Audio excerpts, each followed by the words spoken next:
podcast is intended for mature audiences. The views and opinions expressed are those of the panelists and do not reflect in any way those of the podcast partners, sponsors, or affiliates. Enjoy. Hi, this is Michael Buffer, and you're listening to The Voice of the People. Let's get ready for Boxing Voice. Yeah, you know the number to call in, 1-425-569-5241. Call of the year, call of the year. To voice your opinion on the Voice of the People hotline. Let's go. Call of the year, call of the year. 1-425-569-5241. You know the number to call in, voice your opinion on the Voice of the People hotline. Let's go. Come on. Info Joe is a beast. Check box red, undefeated punchlines, better place your bet. The number one call, fought my way up the ranks. Border wars, fighter going hard in the belly. Boxing sing writers call me spectacular. My boxing bars are marvelous like Hagler. No why? Peace to all my boxing brothers. We boxing boys, forget all the others. Call of the year, call of the year. We got boomerangs, ringers, and pound for pounds in here. From stateside to the UK, spending pounds and pounds in here. A counter puncher costs you 5 if you going rounds in here. We talking boxing, better stand your ground in here. And by the way, I'm king, I mean of Essex. Let me make this clear, fuck your opinion. We can agree to disagree. Ali's the greatest over Floyd, and you ain't better than me, no. Don't just talk about the popular fighter. Come on, do you know more than just about it? Yo, he's not even ranked, man. Who he fought? Who on his resume? Who he beat up? Canelo. Where you at, man? Where your knowledge at, man? Call of the year, man. 2020. What's up? I did it, done it, run it. You run from it. World champion, world tour. It's the world summit. It's okay, you can meet Izzy. Have lunch and be smart. Join Patreon. Ask me a couple questions. It's cool, my answer's fuck you. Next question. Bet you don't even push the thumb. Subscribe, send a message. I'm hard to the core like Border Wars. You taking lessons. Don't get it, you the best. I'm the best ever. Caller of the year, hell yeah, I put my dough in. Sony Woods out of the back channel was real clear. Tequila night, conversation with enthusiasts. Boxing knowledge, illuminous purification rituals. Help me crystallize my thoughts to blow the smoke for you to choke. To get a bang like a right check with Sony. Hit the set like a mic check. TBV of the commission. La Costa Nostra in a circle. Yo, Cash Weezy, what up, a.k.a. Rican, Church, Coach, Mindy, Marioski, Corpus Christi, Texas, Tuesday, a.k.a. Alexander Lyons, New Jersey. Hey, don't forget to drop a 5-star review and continue to make us the #1 boxing podcast in the world. Yeah, beside me over here, that's that beach talk. I'm the caller of the year, I make a quick walk. Your slick talk gets split in half like pitchfork. JP from Long Beach be on the block till pitch dark. The ring general, all of y'all is minuscule. I'm Michael Phelps swimming these laps inside a kid's pool. You ain't conditioned well, and plus you ain't tough enough. I hook him to the body, then knock him out with an uppercut. Beat. All of the year featuring alumni. I heard it's beating, had to eat it like it's lunchtime. You know me, I bring that heat like sunshine. All we know is punch, guys. We don't need no guns, knives. We can do this border wars, punch, guys. Or we can do the boxing bars, punchlines. Either way, you're getting stopped. Stop sign, keep firm at one time. You know it's crunch time. The UK can do no wrong. These UK fighters can do no wrong, cause the UK fans drinking that dirty water. They believe anything. They'll eat garbage. Hey, come on, man. You don't know shit about boxing, man. How you gonna tell me, man? Hey, you the UK sheep. Next caller. Caller of the year, caller of the year. Let's get something clear. Ain't nobody fucking caller of the year. Till you make it clear. You got that boxing knowledge over there, yeah, like Stone Bone. Colorado, that's my nominee. It's an anomaly. The way they did to be on this track with me. I hear they calling me Crawford and TBD. Oh, and apologies. I call it jealousy. Was the caller of the year, but I dropped that Skype app. You shut out these others who respect the forefathers of boxing rap. Stone Bone with the homegrown, another dimension. Big Nick in the UK. Paisan's running the heavyweight division. Train to Bay, never scared of a fight. Tread lightly with J&J. Suge Knight, watch out for those reverse lights. CYP show up once a year, got that Gary Russell scared. Always on that radar tip, coming at the British heads. Brandon in Cincinnati, he never dodged that smoke and afraid of no slap punch. Stainless Info Joe and King, Colors of the Year, nah, they the goats. They'll get that lunch. Yo, Cash Weezy, what up, aka Rico, Church, Coach, Mickey, Marioski, Corpus Christi, Texas, Doomday, aka Alexander Lioness, New Jersey. Hey, don't forget to drop a 5-star review and continue to make us the #1 boxing podcast in the world. Yo, what up? Good morning, people. What's happening? In memory of Georgie Porgy, man. Where Georgie at, man? All in his feelings. Yo, where Georgie at? Hey! Hey! I don't pay showtime to see you all damn not even putting in a goddamn motherfucking effort. If I want to see two motherfuckers just fight, I pick up a fight with somebody in the street. Don't need that shit. You don't love that sport, my dude? Just move along. Gone. Fuck you. Next one, great show. Thumbs up, donate. Georgie, man, it's alright, man. Come on back. Come on back, champ. Don't be mad, man. This is gonna be okay. Good morning, TBV. Thank God it's Friday, ladies and gentlemen. We're gonna have a nice weekend with some, man, I mean, what a weekend of action, for real. We're doing a betting show early, like 11. Because we're doing a live fight chat? Well, I mean, not only because of that, but because... we got the betting show. The betting show, because today is Friday and there's some fights that we might want to get some parlays going, man. But caller of the year. Let's get one thing clear. Ain't nobody fucking caller of the year. Yo, hey, how is he gonna come at CYP like CYP to Gary Russell with TBV? I'm like, damn. Called him a one time in a year. I hear you, man. I love it. Good morning, though, fellas. What's up, Francis? You was up early. I seen you on the phone. What's up, money making? What's up, man? We just out here trying to shake and move, get things going. Shout out to everybody out there, Mario, Ness. You know what I'm saying? I apologize to everybody out there. You know what I'm saying? First of all, I want to thank the Most High for giving us another opportunity to all get together and do this boxing thing, first of all. And second of all, Border Wars always taking over these conversations. We got Mayweather, you know what I mean, talking about Tank being the A side if he fights Lopez. But right now we talking this new track that's been mixed down for TBV, and also we talking about Border Wars, man. Border Wars is growing. I'm working. That's why Ness is setting you up early. I'm trying to help this thing to grow that we all love and be more a part of. What's going on, everybody? What up? What is up? Mario. What is up? Have you been to your new gym yet, though? Yeah. The first day was Wednesday. So what is that? Did you have a real session?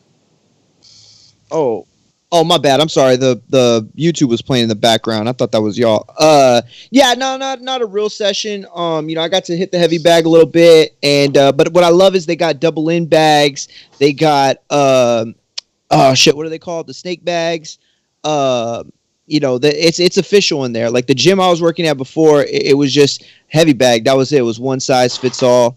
And this is real nice. I'm gonna put in the pre-pro, the Facebook, so everybody can see it. But yeah, man, they got a lot of square footage. Say it again. Is it a big gym? A lot of square footage? It's a long gym. It's very, very long. Okay. Very long. Yeah, they got 2 rings, but they're back to back. One on the floor and then one on the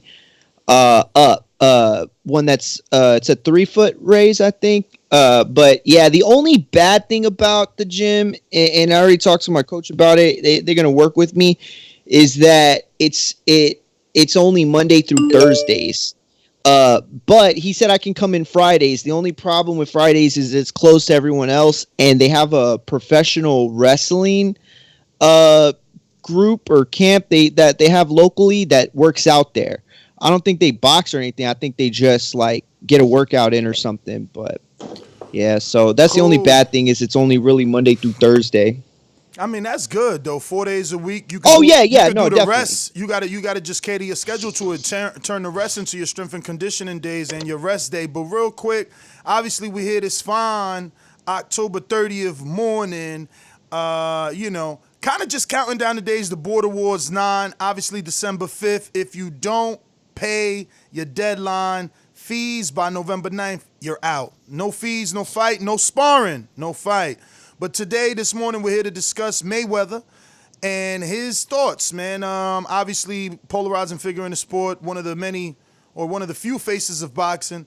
And he feels that if Tank gets past Leo Santa Cruz, one more fight, then they can hopefully make that Teofimo fight.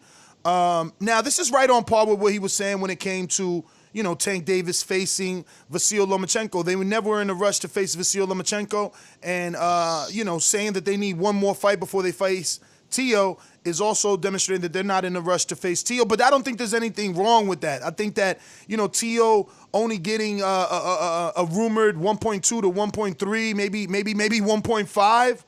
Let this fight build, man, so these kids could get some real money. Because if we think back to their counterparts, like who was fighting for all the belts and making $1 million? Not Floyd, not anyone to come before these young men. So, don't rush it. Don't rush it, man. Don't rush it. They already set you up, made you make $1 million a fight, your toughest challenge of your career till date. You in the driver's seat now, man. Don't rush it. And Floyd's in the driver's seat of Tank's control, and that's why he's not rushing it. Tank gonna get paid for that fight. I found the tweet on Tank's social media that says, I'm getting 7 figures, no less, for this fight, October 24th. So he not trying to get nothing less than that to face Teo. Leo don't got the power of Teo. Teofimo's the one. So they gonna want some money to fight that one. I agree with that 100%, and that's why I think he would take a fight over. He'd take a Tank fight over Devin Haney. Just the money, man. The money's there. You know what I mean? I've always said it's kind of crazy that you have a fighter fighting for 4 titles and only getting paid 1.3. Like, that's unheard of. You don't really see that happening that much. And I think now that he has made the accomplishment, listen, Teo's in the history books. He's going down as a legend. I don't care what he do in the rest of his career. You know what I mean? He beat, arguably, pound for pound, according to the writers and the critics, the best fighter in boxing. Nah, it do matter. It do matter. If he start going downhill right after this fight, let's say he loses and just keep losing, it do matter. Then they going to say it was a fluke. He got to at least win 1 or 2 more. It don't even what kind of fights. Just he got to continue to win. You can't turn around. You can't turn around, not defend your belt, start losing. Ain't no way you first battle. I hear what you're saying, but nobody don't give Buster Douglas no credit, but he did beat Mike Tyson. Yeah, but like you said, that's Mike Tyson. Like you know what I'm saying? Like you said, nobody don't give him no credit. That's like the upset that's forgotten. You know what I'm saying? Yeah. Even though it's not that it's forgotten, Mario, it's that's the only aspect that they remember. Right. Even though they don't give him no credit, they have to because he fought Mike Tyson. It's Mike Tyson. You know what I'm saying? Like, he's the only person to beat the arguably the baddest thing to walk the earth in terms of heavyweight, Mike Tyson. He beat him. So you got to give him something. You got to give him something for that. So same thing like Teo. You know what I'm saying? Teo got to get the credit. He did it. He went in there and he did it. He gets credit, but is he a legend? I don't know about right now, bro. Like that, I don't know. But that might be a far stretch. It might be a stretch. But hey, he did it. You know what I mean? And I think those are the things that's gonna help Teo to take money fights now. Take the money fights. Take the Tank or the Ryan. The big money fights. He has the right now to take those fights. What do you guys think? Well, first, before any of that, we'll catch everybody up. The quote is from First Take, which Mayweather was on with Max and Steve Smith. What's his name? Steve.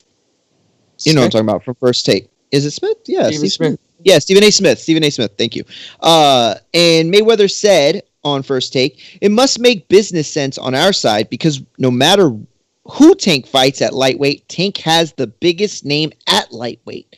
Then he went on to say, Tank has one of the biggest names in the sport of boxing right now. Tank, with the things that he's done and the noise that he's making and selling out arenas, he has to be the A-side. Tank is not scared anymore. The reason why we are not able to make certain fights with Top Rank is because we could sit down at the table if Tank gets past Leo, because I actually believe he can, because it may not be easy. So, yeah, man, listen, he thinks he should be the A-side, and the money dictates that, but it's tough. Like, when I saw it, or when I had read that quote, I thought immediately, like what Teo did is what Floyd did. Floyd fought De La Hoya and gave him, all the A side, treatment, right? He was the B side in that fight. He went out there and took it from De La Hoya. And that's what Teofimo did. When has Tank done that? He hasn't done that. He's already been successful without that really big name to draw. So it's such a weird situation. You know what I'm saying? Remember, even Tank himself felt that he had his back against the wall and his promoter was shitting on him in his first title shot. And, not only did he think he wasn't ready or was being rushed, but many thought he was being rushed in a Pedraza win. And that win looks a lot better that Pedraza was able to become a two-time champion. So I think he went out there and took it from the champion before any other champion. He was one of the youngest champions too. Like Tank, it's a great point. The problem was that, it's always going to be that mystery. Did Floyd not believe in Tank? Were they really that mad at each other? Did he set him up the way Tank likes to, make it seem that he was set up in that title shot? And did they really have plans on him winning? Because after he won, instead of the trajectory of Tank going up and through the roof, it went down. They started giving him nobodies. Like, after that Pedraza win, the biggest name is Gamboa. In between all that, in between winning your world title, the only name that I haven't Googled them, but if you could think of another notable name and don't say Hugo Reyes or Ruiz, whatever, that's not a name. Like, between Pedraza to Gamboa, where are the names? And that's Mayweather Promotions' fault. Maybe they thought, this kid talks a lot. He fuck it, throw him to the wolves. And then he came back with the wolf as a fucking coat, and then they didn't know what to do because it don't make sense. After he beat Pedraza, they ruined his career. Let's just be real. He hasn't gotten over 600,000 views on Showtime. Did he get money? Hell yeah. They ain't ruined him financially. He's able to change his life and his family's life, but after winning the world title shot, they just went on this nobody club. Like, they fought. I'm going to Google him to be sure, but I don't know anybody that he really fought that made sense after he won that world title. Word. Yeah. No, I mean, those are all fair points. And, I think that Tank is fighting somebody that's commercially valuable in this fight, and he's tough, and he can go out there and stop him and earn mad respect from people, right? For everybody saying, oh, well, Tank should handle business. And I think that's Stephen A. Smith said something like that too. Like, I fully expect him to go out there and handle the business. That said, though, how he handles that business is going to be, it's going to have a lot of clout to it. If he gets that stoppage, if he goes out there and fully dominates in a way that we've never seen Leo be dominated before, that's a huge feather in his cap. You know what I'm saying? And that gives him so much more clout when he's, makes these other fights. Yeah, I agree with you 100%. Real quick, just for facts, I'm screen sharing his box rack, and, he's... How old is he here? How old is he? What's the age, brothers? 25. He 25, and since Pedraza, the biggest name, I was right, is Yurokis Gamboa because, Liam Walsh is in the name. That was Floyd increasing his international exposure. Francisco Fonseca is in the name. Tank made him famous by beating him up. And then Ryan Garcia made him more famous by, getting an even better knockout of him. Quellar, I guess he was a former champion, but by then he had already lost to Abner Mars and multiple other people. I see that as a record-building fight, but not as this, we got a star in our hands and we're preparing them because Quellar is not the type of former world champ that I want my fighter to have on his resume. I want him to have a more recognized former world champ to the casuals like a Gamboa, So Quellar could have been a good time to put Gamboa in the ring with him. And then they went to Hugo Reyes, Ricardo Nunez, just a bunch of no-names, you know what I'm saying? Nothing there to build off the stardom or the star power. Whoever thinks the Tank has star power, like, they did nothing since he shocked the world and won that title versus Pedraza in a fight that he thought he was being rushed. They did nothing to capitalize on that moment, in my opinion. And it's crazy looking back on paper on BoxRec, like, wow, they really did do nothing.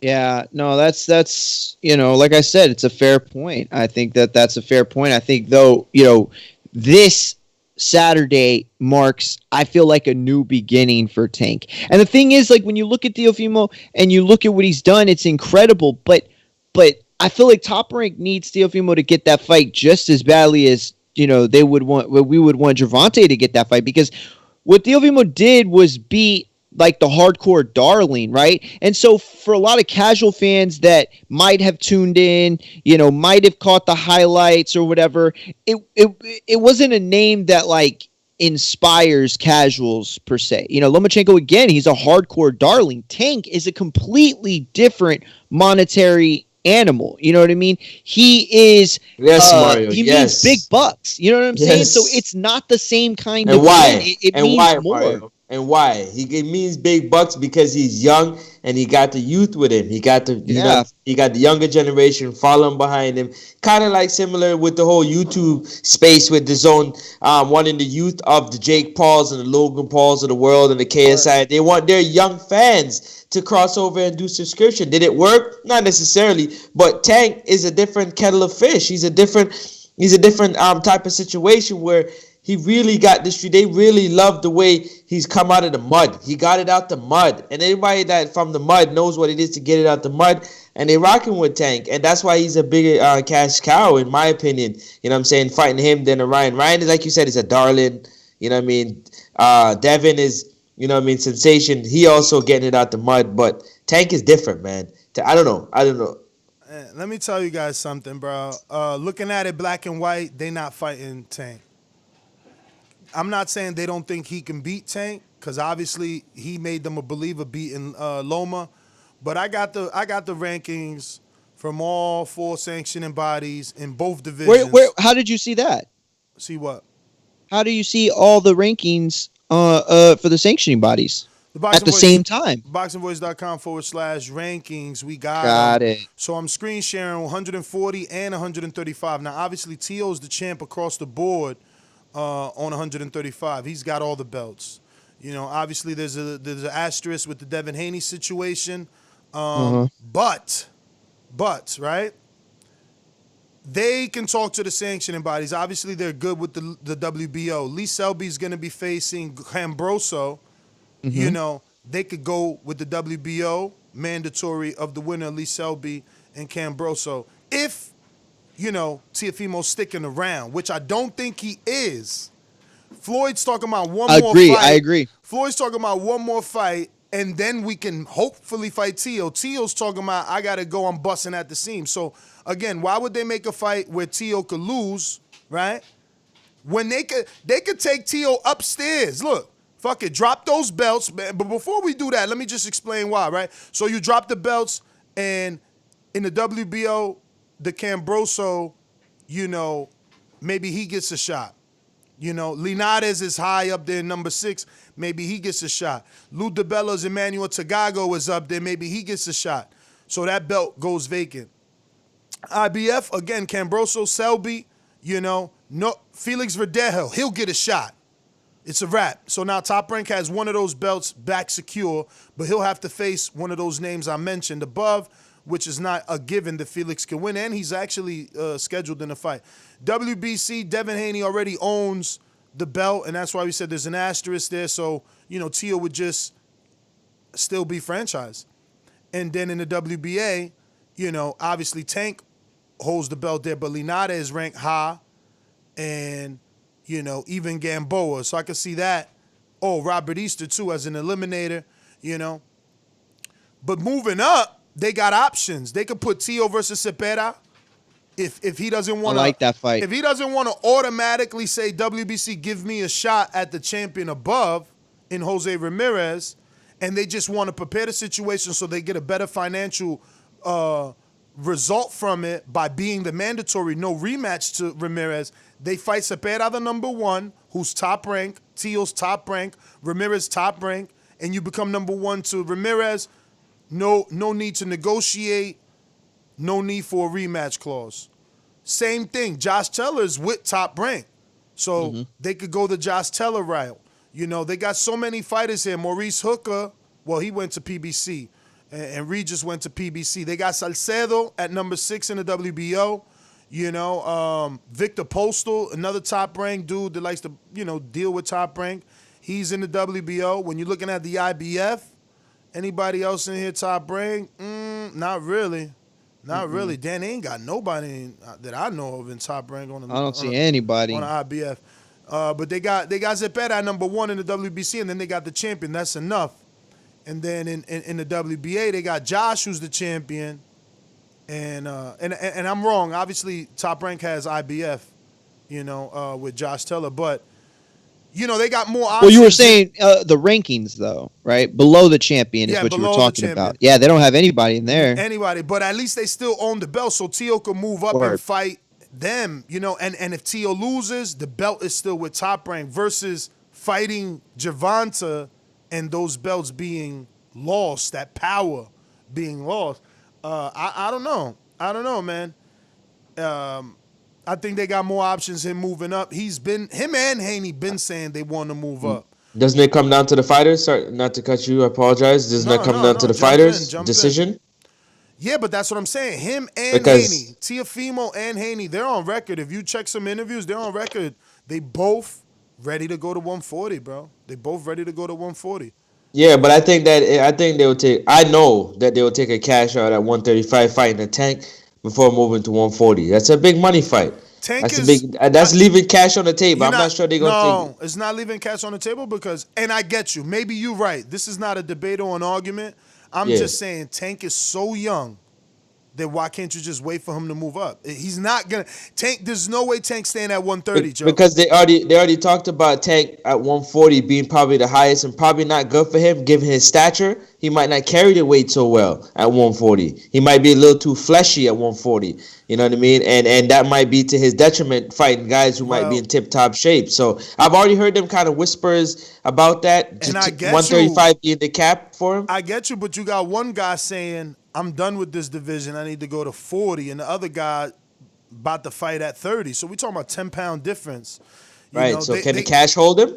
Do you think the cash can hold him for another fight? Not because he's in control. I think the question is, Teo. Can you do a pay-per-view at 140? Like Tank, that's a pay-per-view. Tank and Theo is a pay-per-view.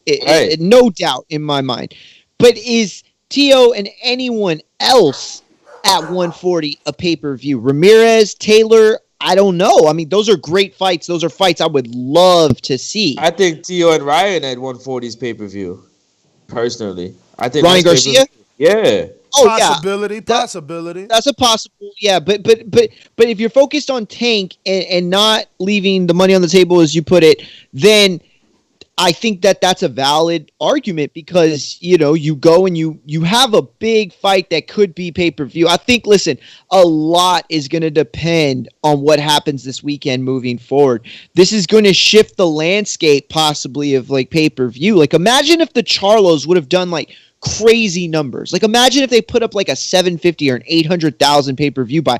Like not just the clout, forget that, like the target that would have seemed so much more reasonable to Canelo, and Canelo's team already seems interested in winning that fight, but it would have been thrown it over the top. Same thing here with Tank. Tank goes out there with Leo and puts up an impressive number. Well, now he's done it in front of a bunch of Mexican fans, right? And he's done it on a big stage with pay-per-views, and that makes the economics work easier when making tough fights across the street. That's exactly what I'm trying to say. This crossover fight for Tank is amazing. He's gonna get he's gonna get deeper into the Latin fan base and pull in the viewerships from them fighting a Leo Santa Cruz. And depending on how well the fight goes, you know what I mean. If it's a dud, you know what I mean, then obviously, you know what I mean.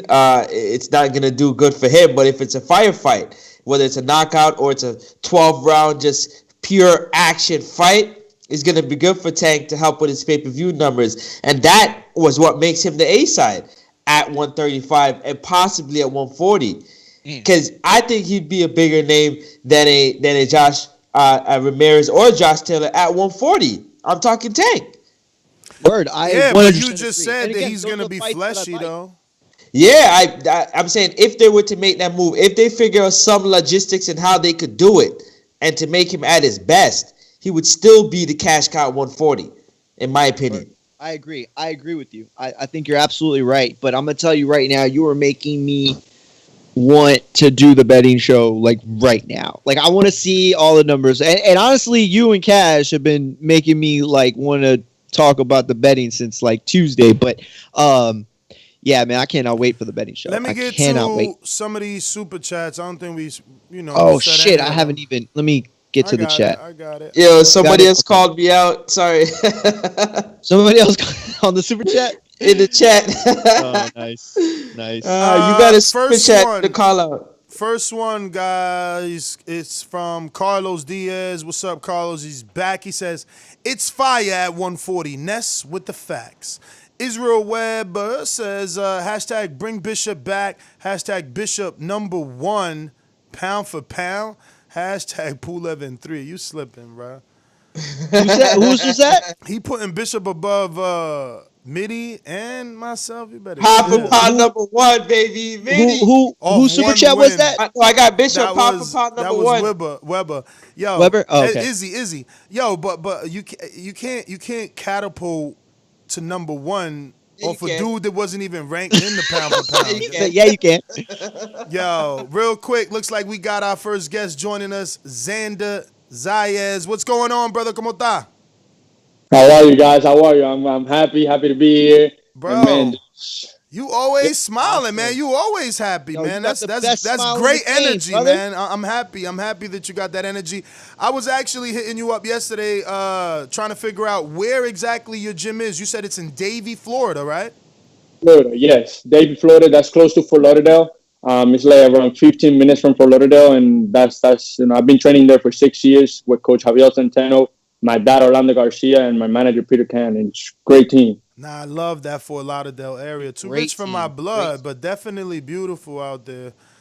So born and raised in Florida, or are you born in La Isla del Encanto? I was born in Puerto Rico. Okay. I was in Puerto Rico, raised there till I was 11 years old. Then moved here to Florida, the Sunrise area, the Fort Lauderdale area, Plantation, and just been here since. Cool. So you are managed by Peter Kahn, right? Or is it David McWater? Okay, Peter Kahn. All right, cool. So, listen, you're 147 pounds, but you're still 17, or have you turned 18 already? 18. I turned 18 September 5th. And, man, I was happy when I turned 18 because I was able to fight anywhere in the States. So Okay. So that allowed you to go from state to state. That's what's up. So, do you think you can hold 147 to be able to get your first title? Because at 18, you do seem like you might keep growing, and you look very tall. Can you give us your height? And why? I'm 5'11". I walk around 165 when I'm in camp. That's something that, we will have to wait and see. Hopefully, yes, because that gives me more runs out of titles in different weight classes than just from 154 to, at least 175. So hopefully I can stay at 147 for my first world title, man. So what was the, decision in turning pro so young? I mean, we've been seeing that. Canelo started it off, really. He's the biggest name to turn pro at 15. Then we seen, what's my guy's name from Reno? He's also with Top Rank. He was the youngest. Gabriel Flores Jr., I think they signed him at 16. And here you are at 17. What's the mindset, the decision, thought process on being a pro so soon? Well, the goal was to go to the Olympics 2020.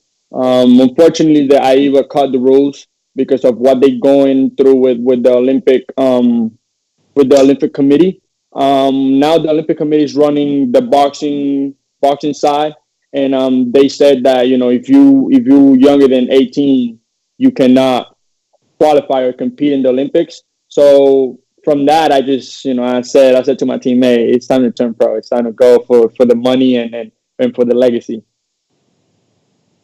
So I'm going to introduce you to my co-host. We got Mario Monguilla in Corpus Christi, Texas, and we have Francis all the way in Canada. Yo, what's up, Xander? Man, I'm so glad you're joining us.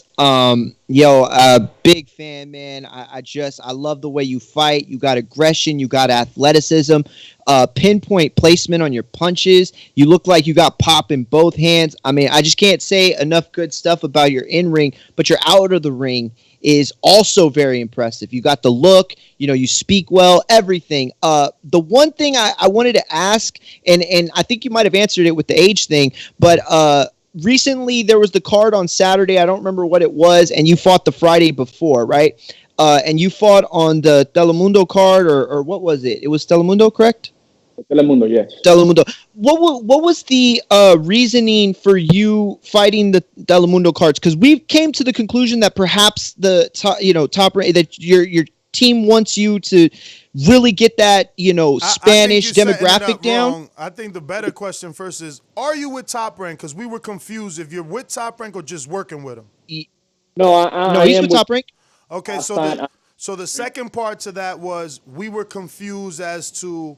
I mean, I wasn't. I believe that they have you on Telemundo because they want you to exclusively, at this point, be targeted to the Latino demographic. Exactly. But there was a discrepancy / debate on the show as to whether you were with Top Rank because Top Rank was putting all their newest prospects on ESPN. I'm pretty sure he's with Top Rank. They're just going for his demographic, so when they cross him over, he brings that audience. So... Mario, I hate to cut you off, but I just want you. I want him to get a feel for the conversation. Yeah, that's the plan. We was aiming for the Hispanic people in Telemundo. A lot of Hispanic people watch Telemundo, and also, my team didn't want to take the risk of going to Vegas and test positive because then we will have to stay by ourselves. Oh, good call. In a hotel room for 2 weeks. So, and that's money that we lose. I mean, anybody, coach, my coach, my dad, my manager, anybody that I have to stay there for 2 weeks, we lose money. So we decided to go the safest route and fight here in Orlando. Telemundo, also a great card, and we put on the show. How you doing? How you doing, Xander? This is Francis from Toronto, Canada. I was talking to you a little bit in the chat, but in the DM. I just wanted to ask you a few questions. I like to keep it fun. I like to keep it loose a little bit. So, first two questions I got going up for you is, what is your pre-fight meal, and what is your post-fight guilty pleasure in terms of food? Yeah. After the weigh-ins, I like to go for pancakes. Pancakes is the first thing I love to eat. Then maybe pasta or something, and then just whatever perfecting athlete that's my nutritionist. Whatever they have for me, I just eat it. But the first 2 meals are pancakes and pasta. Okay. And then after the fight, it's hard because you got so many things in your mind. It's like, man, I want to eat everything. But I think the first thing I get is like a Kit Kat, like a chocolate bar. Just eat that and then go keep increasing the volume of food, but the first thing I Kit Kat, yeah, it's a Kit Kat. Okay, and then to follow up that question, your two biggest inspiration, family wise and boxing wise. Well, family wise, my dad Orlando Garcia and my mom Jaita Castro, they've done a great job, raising me, raising my sister. I look up to them. I want to be just like them when I'm a parent. And boxing wise, Miguel Cotto. Miguel Cotto is, Puerto Rican, great champion, great person in and outside the ring, and somebody that I would love to, meet and also be like him or be a little bit better than him in a way. Okay, that's amazing. Also, I want to ask, how much times a year, obviously given the pandemic, are you looking to fight? Man, this year, if you had it your way, if your team had it your way, yeah. Yeah, if it wasn't for the pandemic this year, I would probably be right now at like 8-0, 9-0. But I mean, we were looking to fight every around 2 months, because we were fighting 4 rounds, so we wasn't taking that much damage. So I was getting back to the gym as soon as possible. But because of all the pandemic and stuff, we had to slow down. But yeah, I mean, I was looking to fight every month if they let me. So, Word. Xander, Any of the Puerto Rican greats, have you met them already? Has anybody kind of given you any words of mentorship? Maybe a Tito, maybe a Ivan Calderon. You wanted to meet Cotto, I hear. Anybody that you've already gotten to, hang out and interact with? Yes, yes. When I went to Puerto Rico, to my fourth fight in February, I was training in Ivan Calderon gym, and I was talking to him, and he was like, "Man, be smart with everything, with your money, with your career. When it's time to hang up the glove, make sure you're ready, and make sure you know when it's time." I mean, he's just a great dude. Love talking to him. He has great knowledge, and he's one of the greats in Puerto Rico, like you said. But other than that, no, I haven't. I met Tito when I was little. I was like 6 years old. It was like my first fight. So I met him, but I mean, didn't have like an actual conversation with him. Xander, let me ask you, because we talk a lot on this show about branding and social media and how important that is for younger fighters. You look at the Ryan Garcias, you look at the Tanks, you look at these guys that are using social media to make themselves a brand. I feel like that's so much different today than it was for boxers back then. Is that kind of how you see yourself? Is that how you as a young fighter see yourself? And how much importance do you place on that social media and all that stuff? Well, like it's steps. I like to stay focused. I like to put all my work and all my dedication to boxing. My team and I, we work on our social medias, but all the posts, all the I do all the DMing, all the comments, but other than that, all the posts and all of that, my team does it just so I can stay focused on what I have to do, that is train and get better for whenever I step into the ring. I can showcase my talent every time. Love that. Hey, real quick, who wins, Cotto or Trinidad? That's a hard fight, man. I don't want to. I don't want to say it's something, because then somebody gonna be like, "Oh no, Cotto," and somebody gonna be like, Yeah. Nah, I think Trinidad, man. I mean, he had That was very that, good boxing skills. He had very good feet, and he could punch. Like he could punch yeah. punch. Cotto could punch, but I think Me go. Trinidad went up to 160 también, so he could punch. It just depends on how you see it. Like, I don't want to say something because then I lose either way. So I don't want to. Nah, Yo, I hear you. so what kind of music you listen to? You Anuel. guy? You hip hop guy? What are you? Anuel. No, I don't like Anuel, man. What? You don't like Anuel? What? Yo, get him off the show. What the hell? That's his favorite. Yo. Go a little bit more with Bad Bunny, but Okay. salsa, merengue, bachata. I'm all on that. I say I'm an old soul in a young man body. I like to listen to that. All music. Dance, just vibe, and a little bit of rap. 100%. So wait. Can you actually dance salsa? I never learned how to dance salsa, man. And I think that it's the. I got that footwork, man. I got that footwork. I know how to. You got that footwork in the ring for So sure. but you can dance. Like you can really go out there and it's like, wow. Yeah. Oh, that's what's up. 100%. That's what's up. That's a very, very good skill to have, man. I mean, salsa attracts people real quick. For sure.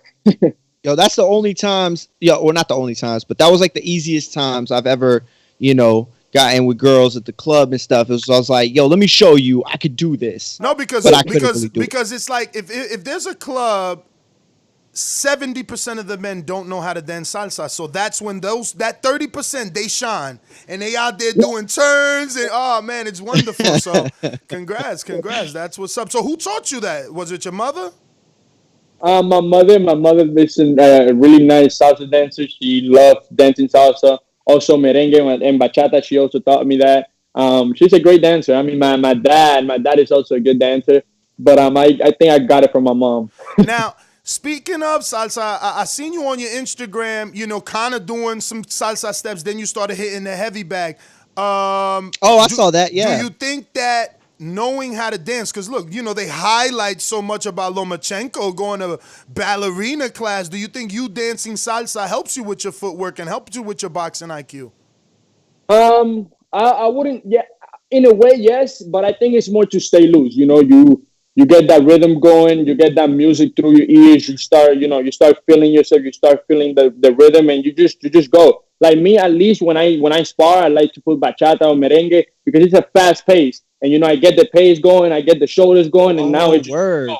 just go. Damn, Yo, that bachata. makes sense. Yo, wait a It's minute, funny wait you a say minute. that because I saw a clip of Usyk dancing like some techno stuff, and he was really getting into that rhythm, just like you were doing now. Like even that little bit you just showed us, like that's exactly what that kind of movement is like. You know what I'm saying?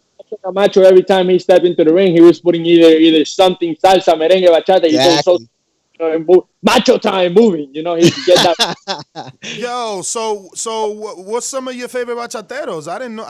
I mean, not that it's foreign, but usually, Puerto Ricans don't really listen to bachata that much. So it was interesting to hear a young guy say bachata. Who's one of your favorite bachateros?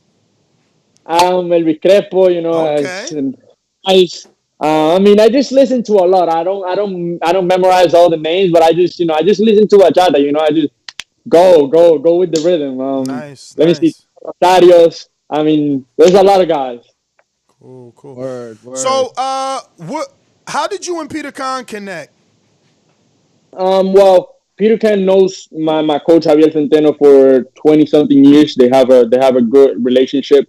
Um, and he introduced my coach introduced us to Peter Can, and we know him like 3 years before I decided to sign pro, and we've been kind of like working and talking and creating that bond. And once it was time, the bond was there, the relationship was there, so it was easy for us to say, hey, this is the guy. Do you have any siblings? Yes, I have a younger sister. She Okay, 2 years younger than me. That's my little princess, man. That's my that's what's little up. little sister, man. That's Love what's that. up. Love to hear that. Speaking of, just a great segue. Speaking of sisters, I know that the Serrano sisters are also Puerto Rican, and I know that they heavily stand behind you and lift you up and push you. Just talk about that relationship that you have with the Serrano sisters and the Serrano family.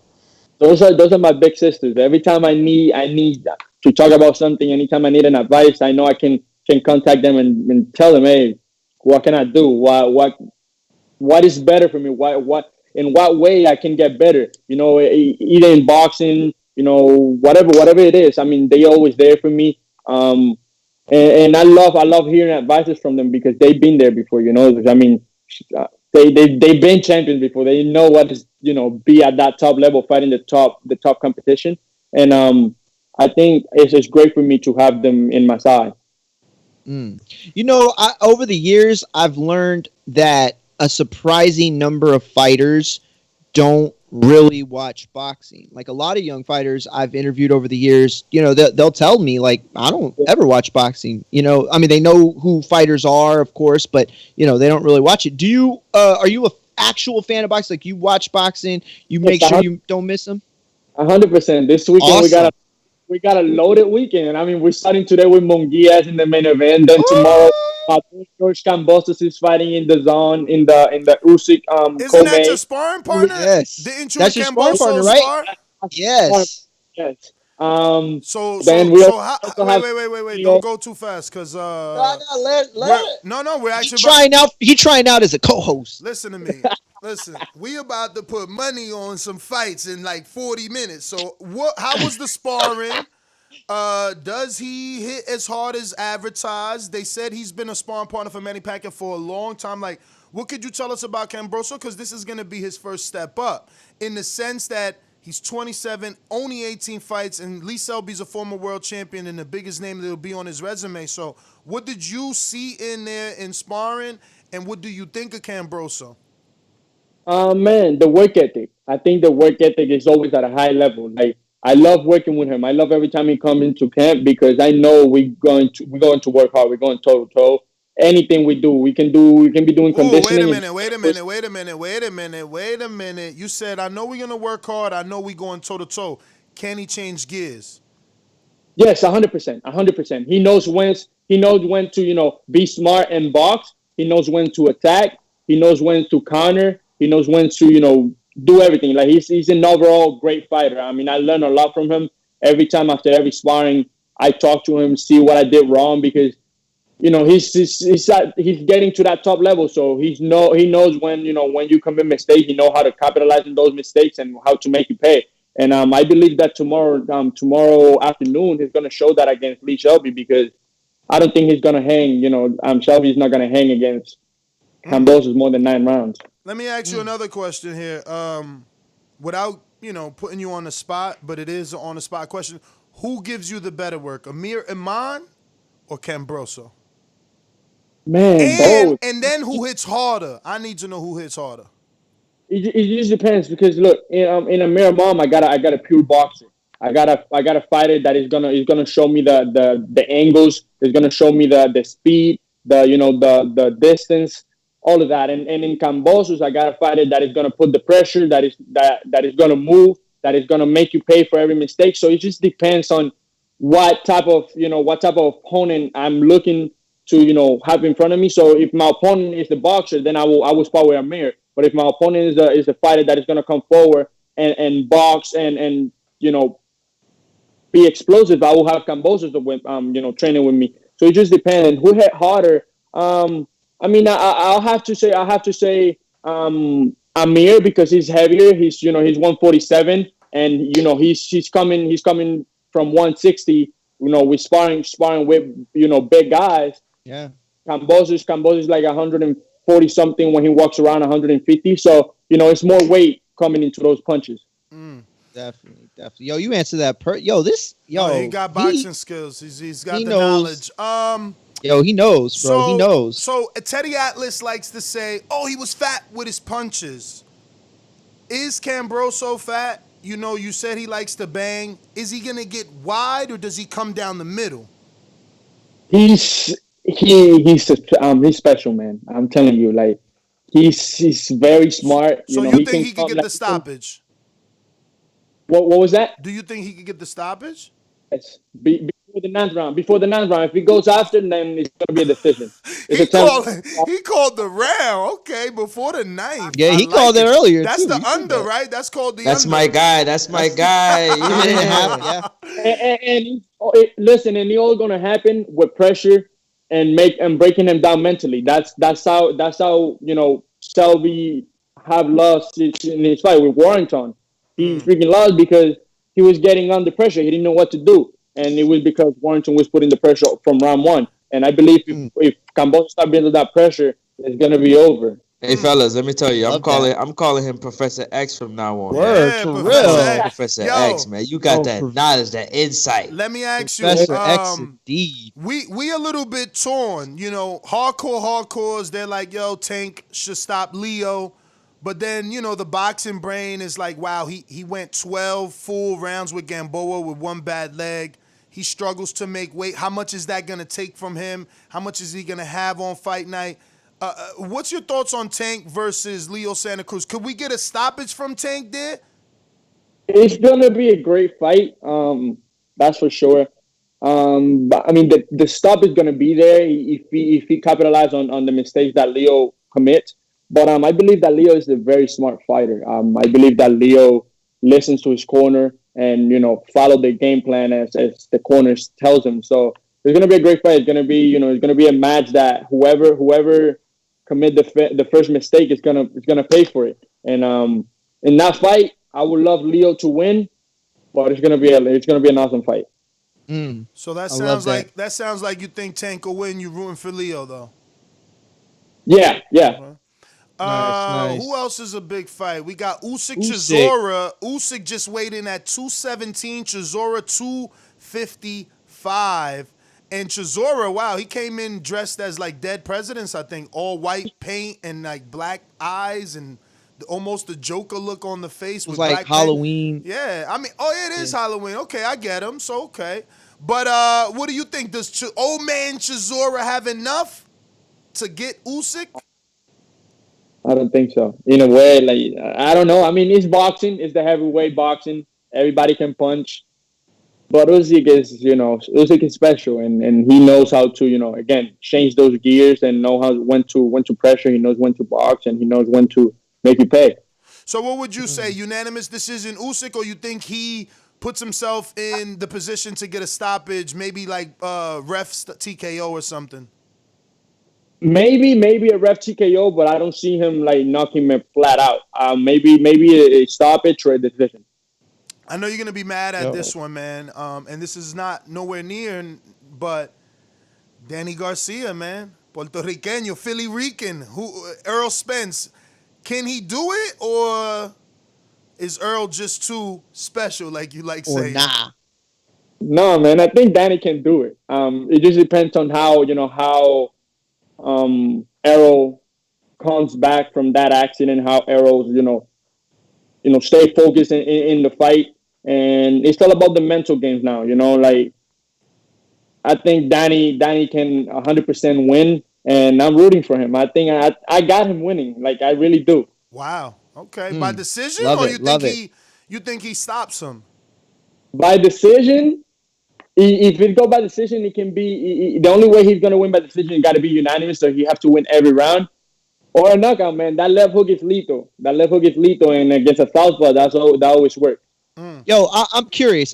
Because we talked about that fight, and I just remembered it was in AT&T Stadium, whatever.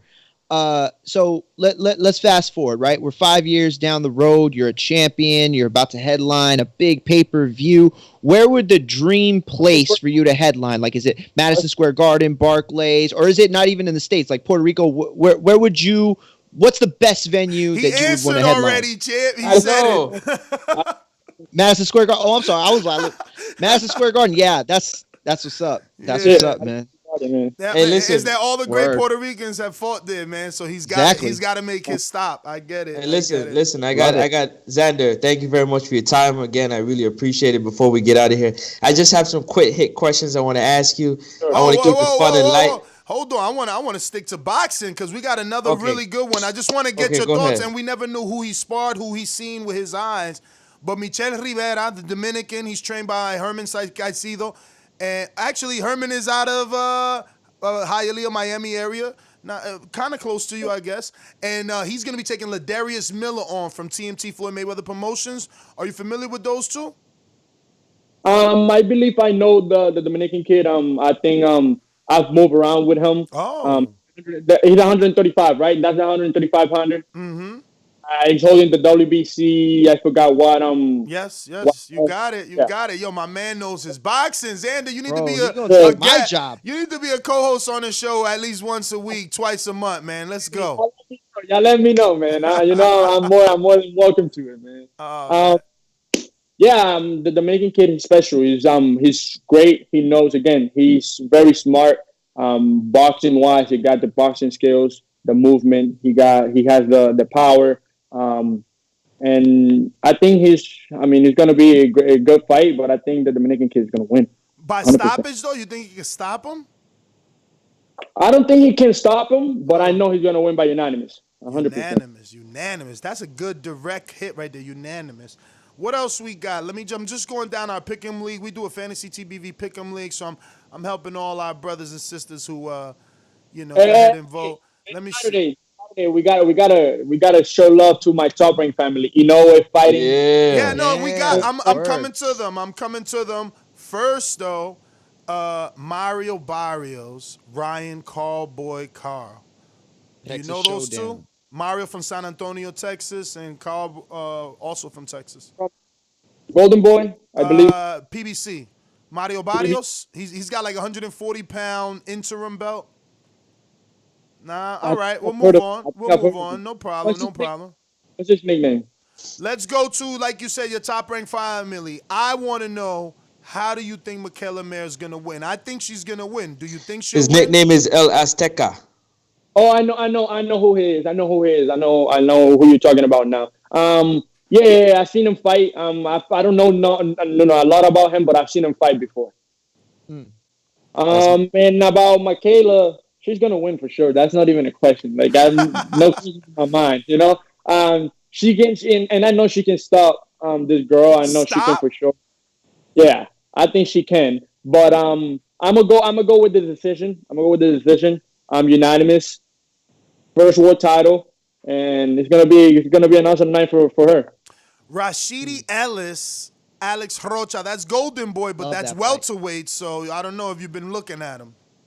Yeah, Rashid Hill is I think he used to train in Puerto Rico. He always wear the Puerto Rican flag in his trunks. Um, Something special too. You know, he got great boxing skills, great IQ, and he's fast. He's very fast, Yep. athletic. You know, has the power, and he's also gonna win this fight. You know, it's not even a question. You think he stops him? Because I don't think we've seen a stoppage since that first Eddie Gomez stoppage.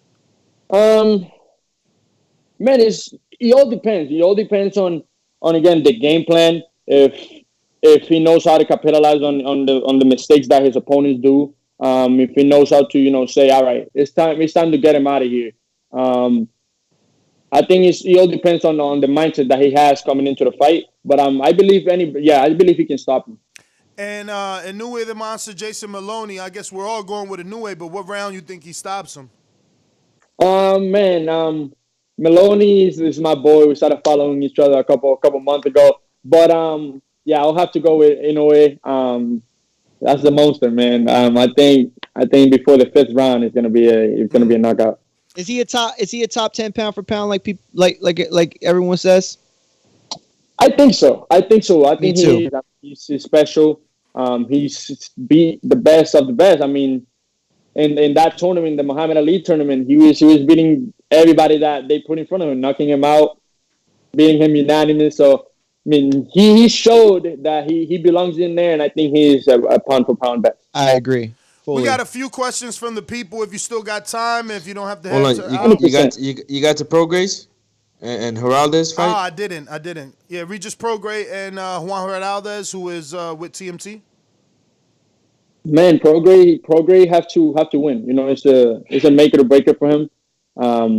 He has to let people know that he's still at the 140 contender level, and that he belongs in there with the champions. So I think it's a fight that he cannot take for granted, and he got to go out there and get the victory. All right. So we got some questions from the people. My best friend, who's Hondureño, usually does this. I was born here, so I'm going to try and translate the Spanish question as best as possible. And I don't know the first word off the bat. I'm hoping he spelled it wrong, because I have no clue what Titan. Titan, that doesn't sound right to me, but as he says... That's like Titan. Titan, okay. Oh, Titan, ¿están listos para el coquito y lechón con pasteles y arroz con guandules season? Laugh out loud. Pa'lante, puñeta. Puñeta! I forgot that was a Puerto Rican word right there. We're looking forward to, close out the year with one more fight. So hopefully December, but 100% I'm more than ready for that season, that arroz con gandula and lechon season, man. Yo, I love me some penlin. So that was Lewis in Boston. We got Keem actually in Deltona, who says, where do you rank Amanda Serrano amongst all Puerto Rican fighters? Amongst all Puerto Rican fighters, man, that's a tough question. Tough question. I say top 15, top 10. She's in there. I mean, 7 times world champion. She's one of the greatest. She's one of the greatest that ever do it for women's boxing and overall. I mean, you are 7 times world champion, 7 divisions. You got to be doing something good. You're gonna be on ESPN one day, or somewhere commentating, you'll bro. You'll be the new Abner. You're gonna be the Abner or the Roy Jones. No, not Roy, because he'll be like ESPN the bullet. He'll either take Abner or Marquez, or Rafael what is it? What's the Or Jesse Vargas. Jesse. I haven't even seen Jesse. I know that he did it twice already, but I haven't even seen him. I've watched Abner and obviously Juan Manuel Marquez. He does something on ESPN Deportes, not just commentating. He's got like his own show on Deportes. Yeah. Exactly. You know what you can do? You can go ahead and take Sergio Morio's spot in the zone, because he'd be terrible. Nah, I actually like Mora, man. I think Mora, he tells you what the box is supposed to be doing. He's pretty straight up. I like Mora. But we got another one from Ito Cool, who says, how's it going, champ? As your journey goes along, who would be your ideal fight at 147? All other weight class, and all other weight class that you're trying to go to. Thanks for coming on. Blessings. Man, I wouldn't say a name because I don't know who's gonna Too be at the early. top level when when it's my turn to be there. But whoever's at the top level, I want to take on them and show the world that I'm able to hang in there and win. Whoever's at the top level again, when I get there, that's gonna be the fight that I want. Damn, this question just educated me, man. Coach Myers in Connecticut says, good morning, champ. You was an amateur for 11 years, and you had over 130 amateur fights and won 11 national championships? Who was your Yes, sir. toughest opponent coming in an amateur? I didn't know you won 11. Damn, that's a lot. Amazing, bro. That's a guaranteed signing. No, seriously, when you got that many nationals, I'm sure it was more than just Peter Khan trying to sign you. Man, coming into nationals, I think everybody was a tough opponent. I was fighting the best in the country. We was fighting for rankings, for a spot in the USA team. So we was going at it. So I think I can't say a name that this is the toughest fight because all of them were a tough fight. All of them were in there for the same goal, be number one in the nation and getting that spot in USA team. And I think all of them were really important fights for me. All right, we got another one from our good friend Izzy in Oklahoma who says, shout out young champ. It's great to see a young guy on the come up. No questions, but lunch on me next time you come through Oklahoma. I've never been in Oklahoma, man. Never been there, never been, I've been in Kansas. I've been to a lot of states, but never been to Oklahoma. But whenever I'm in Oklahoma, I'll let y'all know. All right. Now he's gonna end up meeting you in Davies, Florida, man. We're gonna come to your gym. Yes, sir. We got Steve in Chicago that says, thanks for coming on the show, champ. Saw your last fight on Telemundo. Keep up the great work. Looking forward to you getting a strap in the future with the boxing glove emoji. So no question, just showing love in Chicago. No, thank you. Thank you guys for having me here. The shout out goes to you guys. I'm happy to again be here and thank you for all the love. Thank you for all the love, the support. And I just gotta stay focused and keep doing my job, man. Ooh, this is a good one too. Stonebone Boxing in Colorado says, being on Top Rank, have you gotten to spar any of the top rank elites like Crawford, Lopez, or Shakur? I got a couple rounds with Shakur when I was at the Olympic Training Center like 2-3 years ago. Very, very technical, sound guy. What can I say? Shakur is going to be one of the greatest. I also sparred with my boy Teofimo Lopez again, like 2-3 years ago when I was 110 pounds. He was 132. He moved me around, but it was a good experience to get in there with him. Wait. 2-3 years ago, you was 110. 110, yes. And he was 130? 32. 132. That was before him. Bro. That was before he went to the You're Olympics. You're going to be a heavyweight, man. You growing up too quick. You're going to be a heavyweight. Yeah. So I don't know. A lot of people don't know this, but 2017, I won USA Nationals at 125. And then 2018, I won it at 152. Wow. That's a big jump. It was 1 year that I just exploded. I don't know. That's crazy. Yeah, and that shows the skill level to be able to fight 30 and the pounds genetics above your weight too. And still win. That's and impressive. Not just that. So I fought at 125, won, qualified for Team USA, went that whole year at 125 to June. Then in June I went to 132, and I also ranked myself top 5 at 132. I already been ranked number 1 at 125, so I was ranked in two weight classes top 5. Then I went to 138 and ranked myself number 8. So I was top 10 in 3 weight classes in 1 year. Then I went to 145 and I ranked myself number 2. So I was like in 4 weight classes, ranked top 10. And then I moved to 152, which was another a whole different like age division. I was fighting youth at 17, 18, and I won my last national, and then I just went pro. You know, as impressive as that is, because that's very impressive, I'm not like super surprised because I remember seeing a tournament when you were, man, I don't even know how old you were, and you had that V taper in your lats, and I said, yo, this kid's gonna carry a lot of muscle Yeah. above the waistline. And sure enough, you started, widening out on the shoulders. The waist stayed pretty small still, but you just expanded. And you've got really good genetic makeup. And I know you work really hard. I'm not trying to say it's all genetics. Obviously, you work very hard. But that combination, you were going to be so dangerous, bro. So dangerous. Thank Yo, I mean, let's you get already to the are. questions because I got some questions I want to ask Xander. We got two more, but you want to jump in first?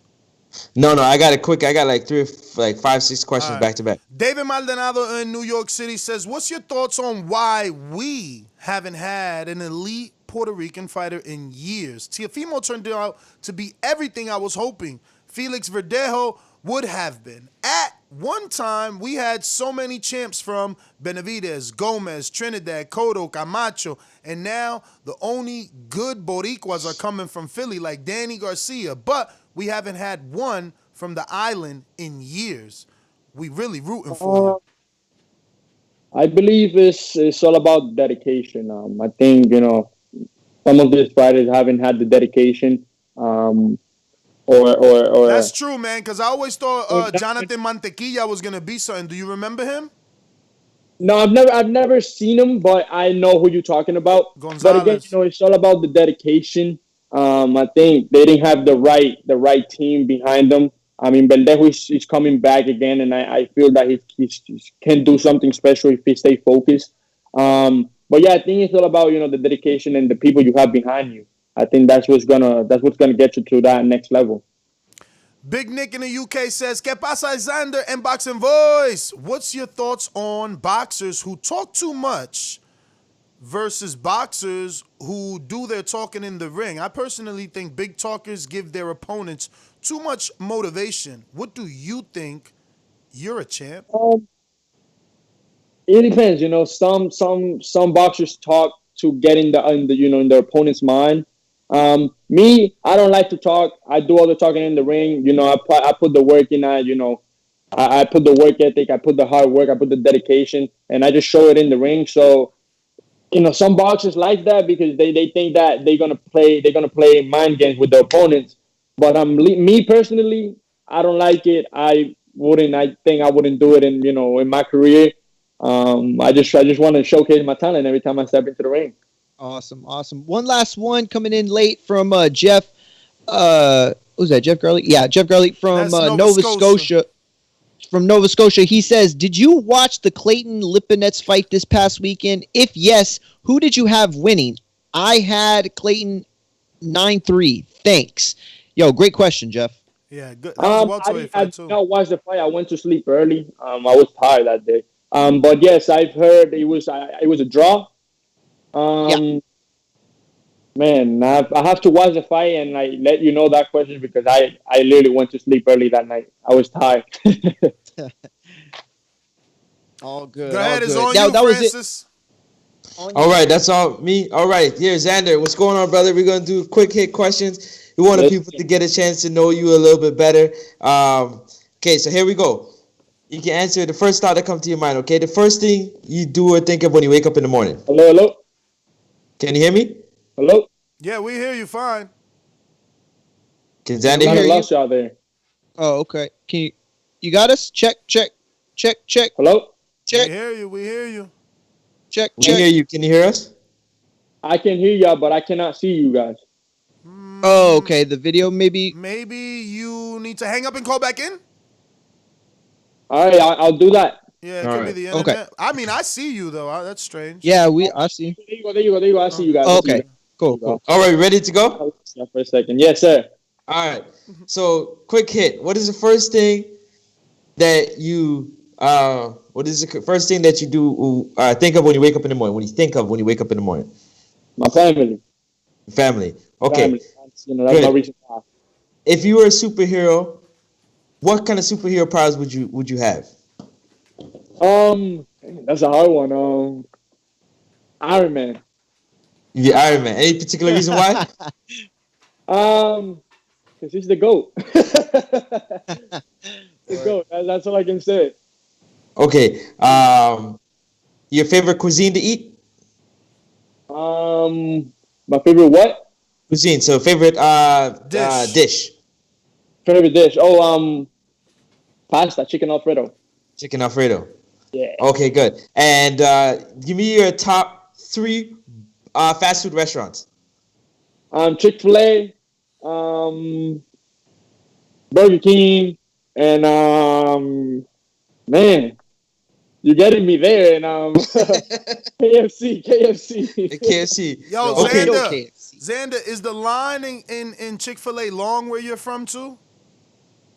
I just Uber eat that. I don't go to the line. But yeah, it's pretty long. That's why I Uber eat. Word. Okay. And tell the people when you are running, because you do road work, right? When you are running and before a fight, what are your types of music that you like to listen to? Man, again, some bachata, some merengue, get that rhythm going. I also like to listen to, rap, some Lil Baby, some Pop Smoke. I mean, it just depends on the mood that day. I just go.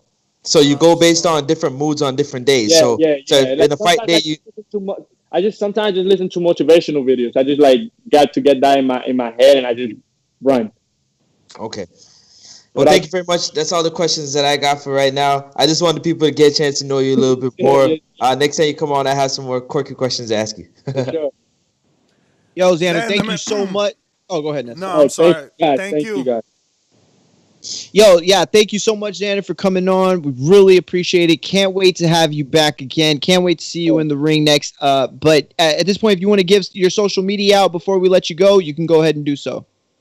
Well, first of all, thank you guys for having me here. It was a pleasure. I had fun. I was a little sleepy at the beginning, but I'm awake now. Thank you guys. And yeah, you guys can follow me in social media, Instagram, Twitter, Facebook at Xander Zayas, XanderZayas. You'll find me there, and I hope you guys like my social media, man. Hey, Xander, I just want to tell you before you go, just remember I was the one that gave you the name first, Professor X, man. Man, Francis from Canada, Professor X. You gotta hear it, guys. Yo, he is so smart, man. Keep it up, man. All right, champ. Great Thank job, you again Xander, for man. coming on, and can't wait to get you back on, brother. Have a good one. All right. Too. There you have it, ladies and gentlemen. Top prospect Xander Zayas coming up in Golden Boy.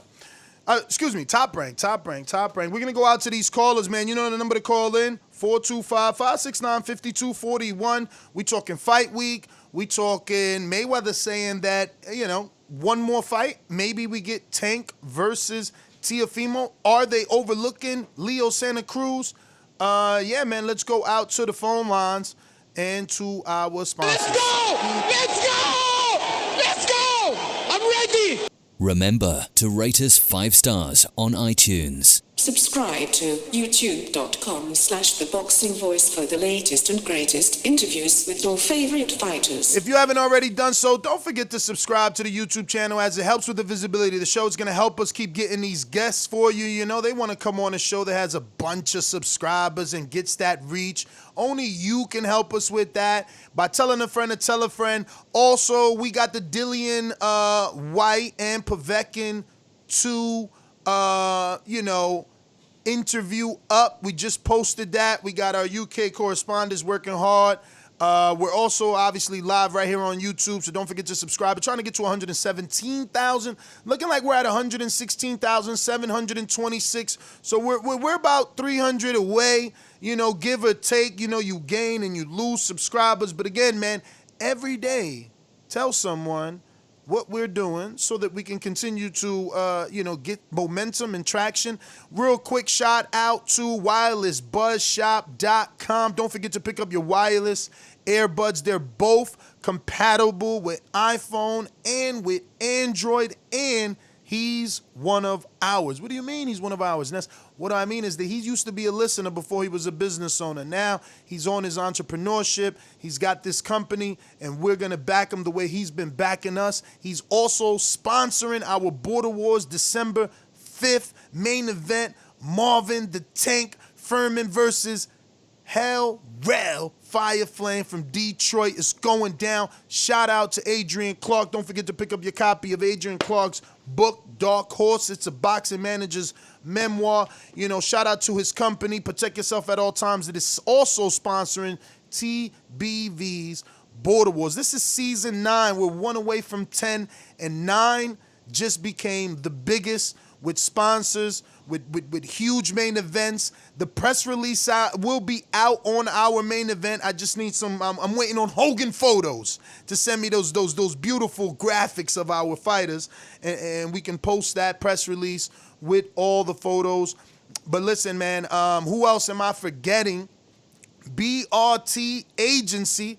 That's Big Rig Trucking Agency for all my truckers out here in the tri-state, New York, Philadelphia, Pennsylvania, Connecticut, even Ohio. He's servicing. You need that cheap insurance? You already know. Cito is one of ours, but make sure you ask for Edwin Ramos and not Cito. Cito's his, obviously, YouTube chatted up name. Gonna be meeting with you at 12 o'clock. Sammy Sosa de lo mío. Who else we got on the list? We missing who? We got boxing. We got undisputed boxing gloves. Undisputed boxing gloves. Big Luis Rivera, Coach Rivera. He already submitted his 20 push-ups for the day. Still motivating Supermax. Still doing them outside in the cold rain in Boston. Still working a 9 to 5 while trying to get this Undisputed Boxing Gloves company off the ground. And we're sponsored by many gloves this season. We got Dillian White's trainer. We gotta get the name. Somebody go to his Instagram. It's the first post. He only has a few. Actually, but find it. It's like BROSE something. But we got gloves from everywhere. But I want you to take an extra hard look at Lewis's. We wanna hope that his are top quality and even better than all of the other companies, so that you could support one of our own, man. Because he's on his endeavor.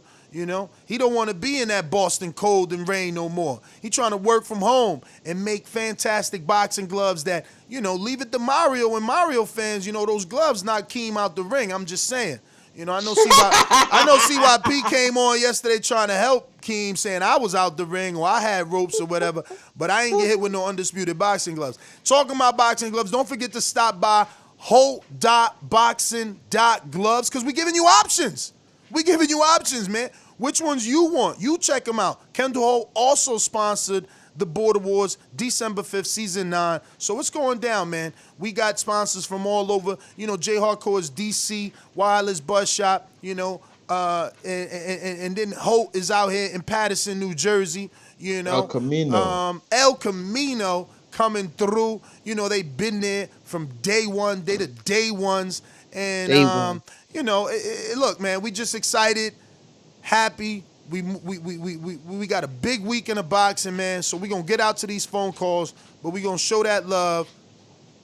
These calls are brought to you by El Camino Electrical Services, experts in electric vehicle charging stations. For consultations and turnkey installation, visit us at elcaminoelectricalservices.com. Shout out Izzy. Shout out Steve in Chicago. Izzy in Oklahoma. Stainless in Detroit.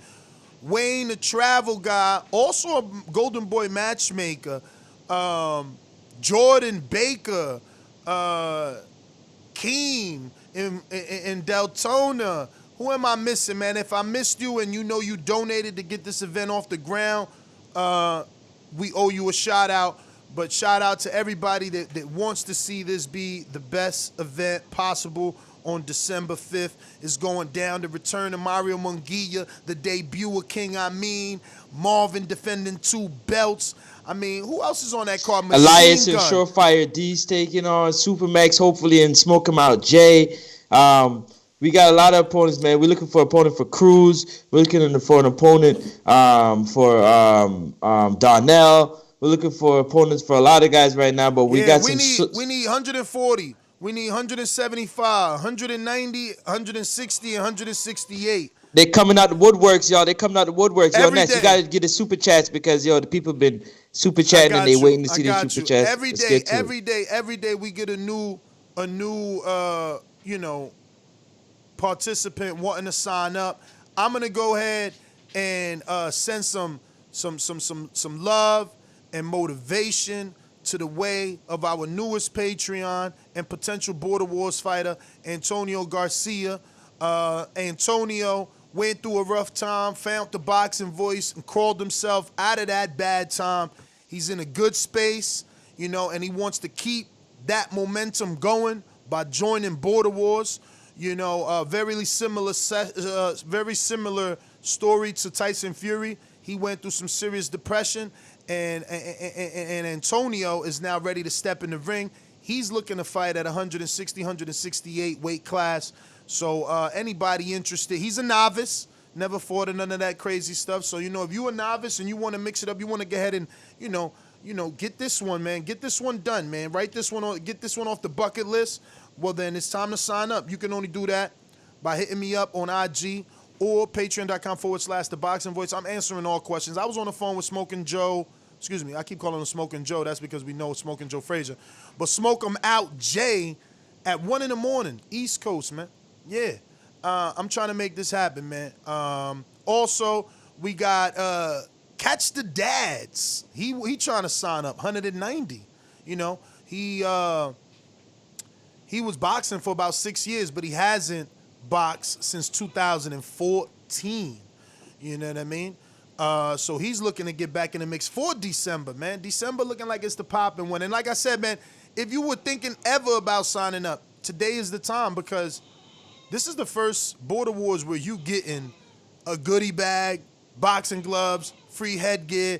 Like, you don't want to miss up on that, man. I know all my equipment costs me a lot. Shout out to Coach Myers, who not only supports and is a boomerang, but also hit up Kendall Holt to get more information on his boxing gloves. But all right, enough of all the love. I did too. I hit up Kendall for the full set. Just so y'all know, I hit up Kendall for the full set. He's getting back to me, let me know what the deal is. Ooh, you getting go out there full support, set. man. You getting the full the set. nut protector, the headgear, and the gloves. Oh, so you getting ready for Myers? Listen, all of them. I mean, stainless, the bigger name. All of them. Damn, get to them super chats. He fighting them gauntlet style, like Mortal Kombat.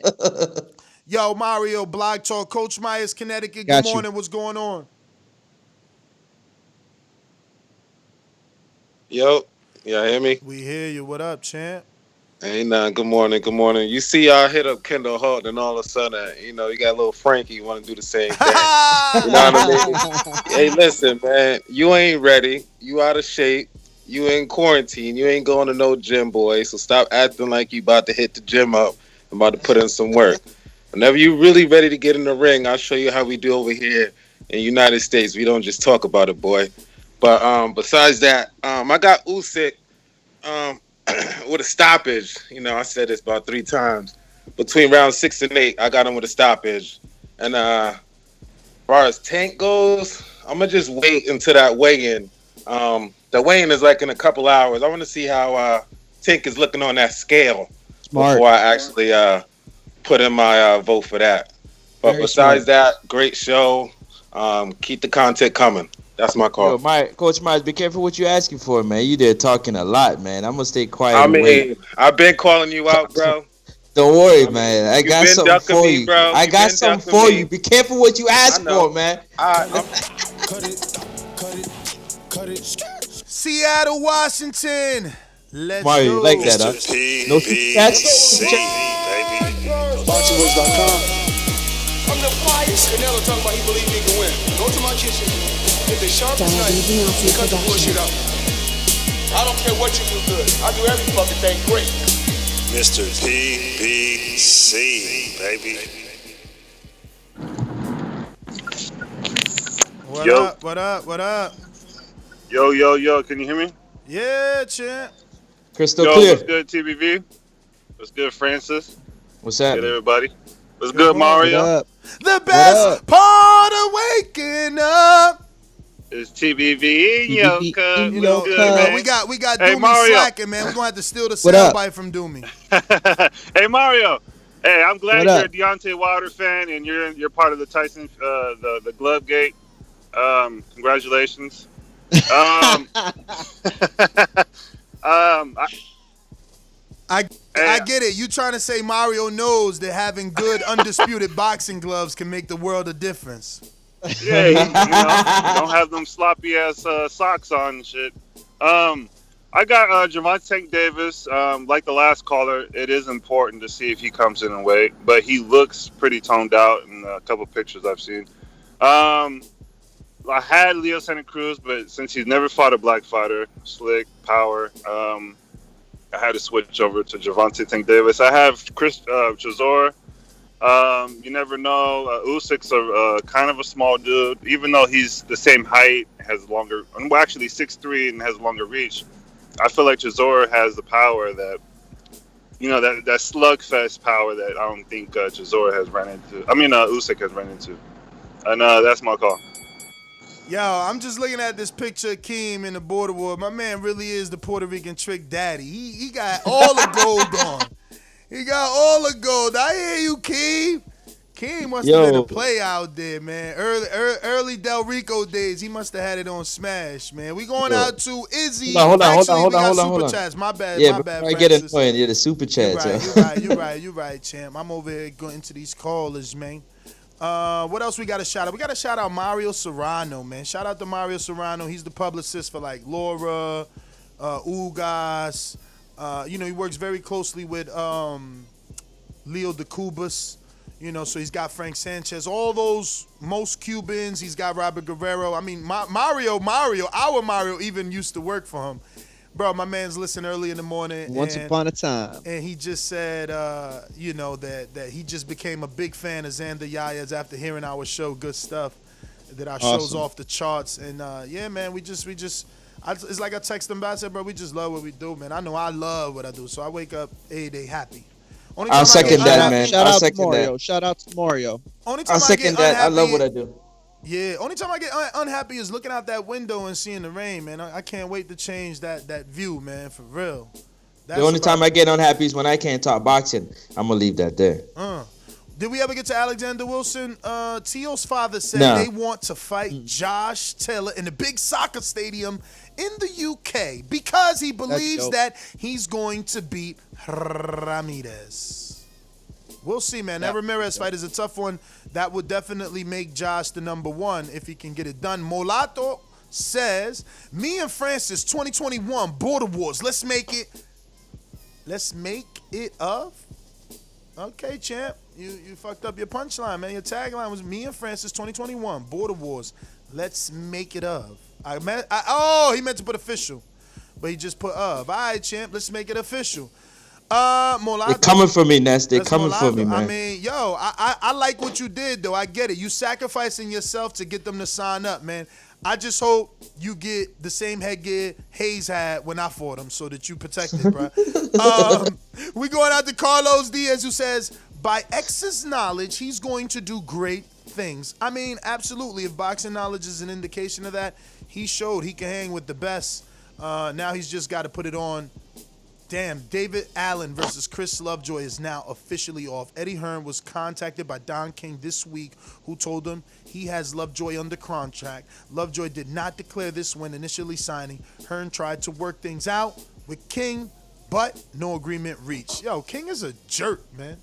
Straight jerk. My man hanging on to like strings of once upon a time when he was somebody in boxing. Like, he's the most irrelevant fucking promoter there is in boxing today. Living off nostalgia. Nobody don't care about that fucking hair, them dumbass flags, that stupid ass jean fucking jacket. Take your old ass, go to Florida in a retirement home, fucking up people's money, fucking up good fights, just being a straight cock blocker. That's all he did was cock block, man. Like, corny as hell, it's gonna be so much better when he's motherfuckers out here. Like, that could have been a life-changing fight for him. Win or lose. For real. Win or lose, man. Get your cut and go to fuck somewhere, man. Why you gotta stop the fight? Oh, man, I swear, man. I'm telling you, man. I can't wait for the day that the feds because they didn't call his cricket phone and he mad. I want the feds to come, man. We need a takeover, man. Honestly, this is gonna sound crazy because I ain't into politics, but I thought with all the love Trump had for boxing before he was a president, he was always at the fights before he was a president. I thought he would at least do something. I'm being real. Somebody need to do something. This shit is getting out of fucking control, man. Promoters do whatever they want. Fighters do whatever they want. Refs do whatever they want. Commissions do whatever they want. Everybody does whatever they want. Everybody does whatever they want, bro. Nobody has any rules or regulations. Nobody's policing these dudes, man.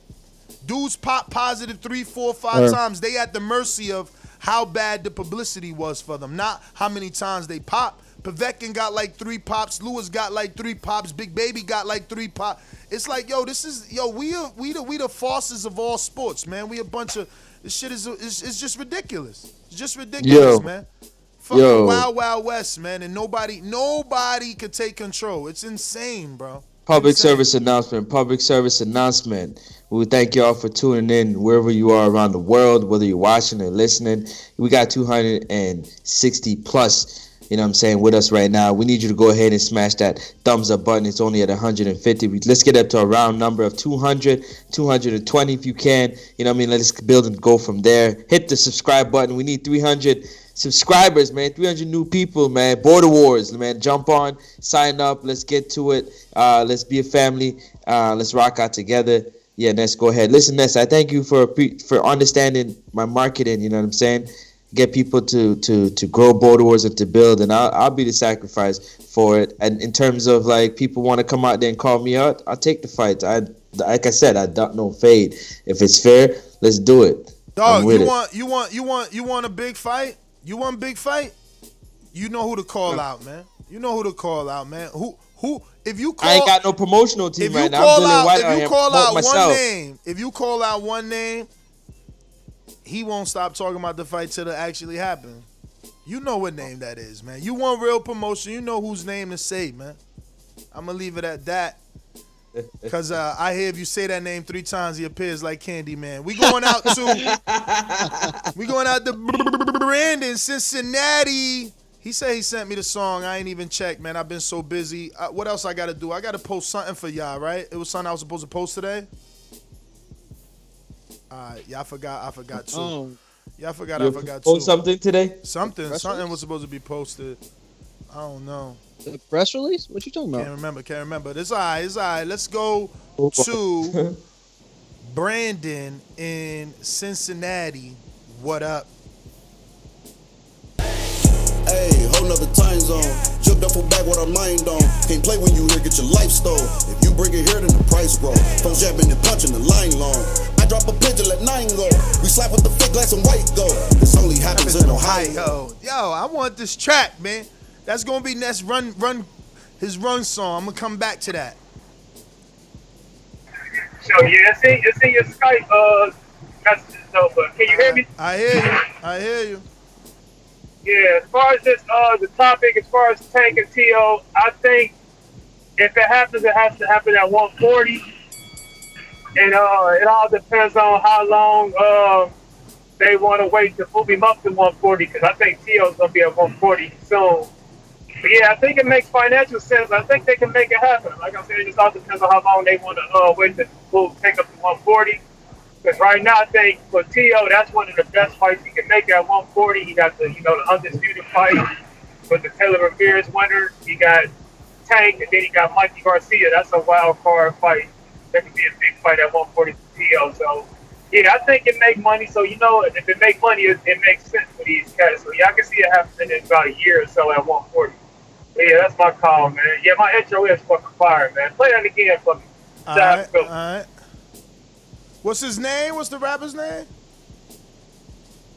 Oh. That's Butter. He's from Cincinnati, man. He's from AB them hood. His name Butter. Okay.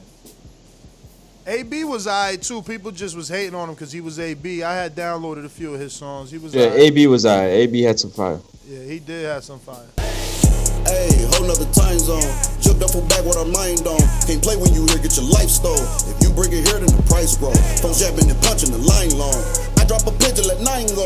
We slap with the fake glass and white go. This only happens in Ohio. Yo, Ryan made it to fucking World Star, bro, for some tabloid shit.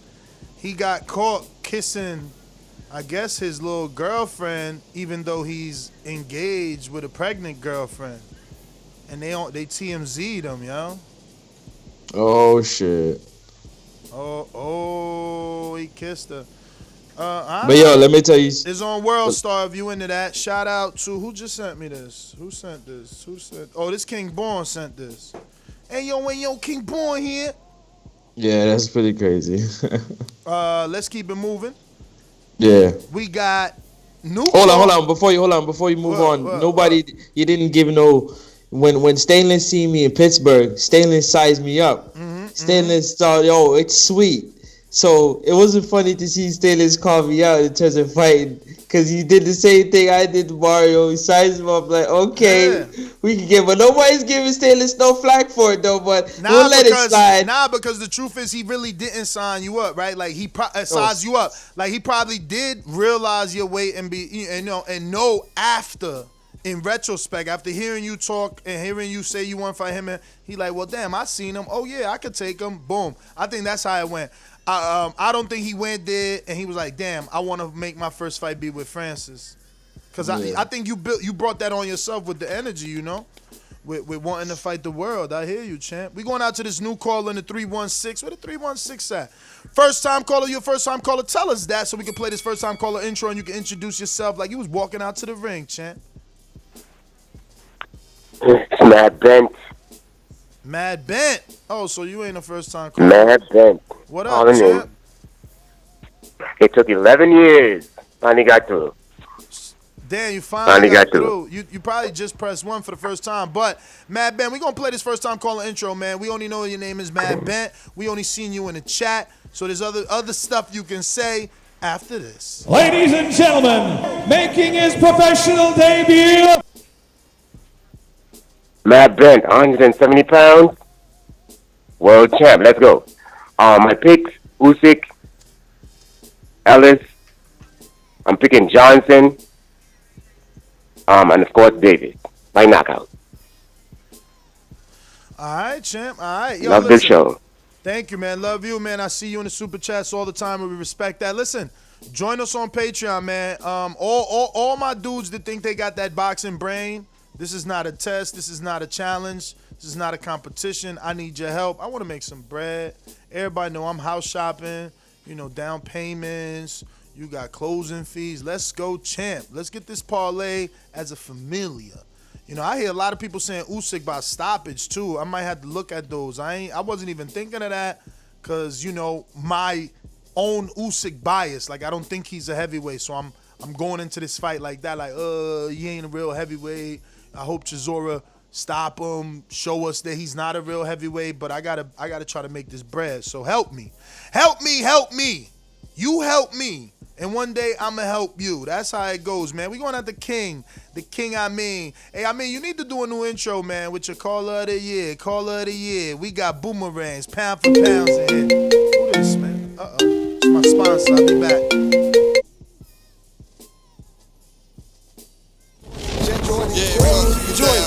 Just like the king is what I mean. The king is what I mean.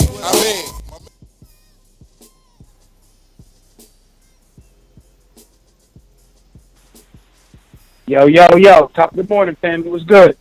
What's up? We can hear you clear. Okay, so listen, Ness is a genius about that one, man, because that call of the year, that just came to me, man, because it just resonates with what we do here on TBV, man. I'm glad to see all the reactions we get on social media and on the show to the music. Usyk,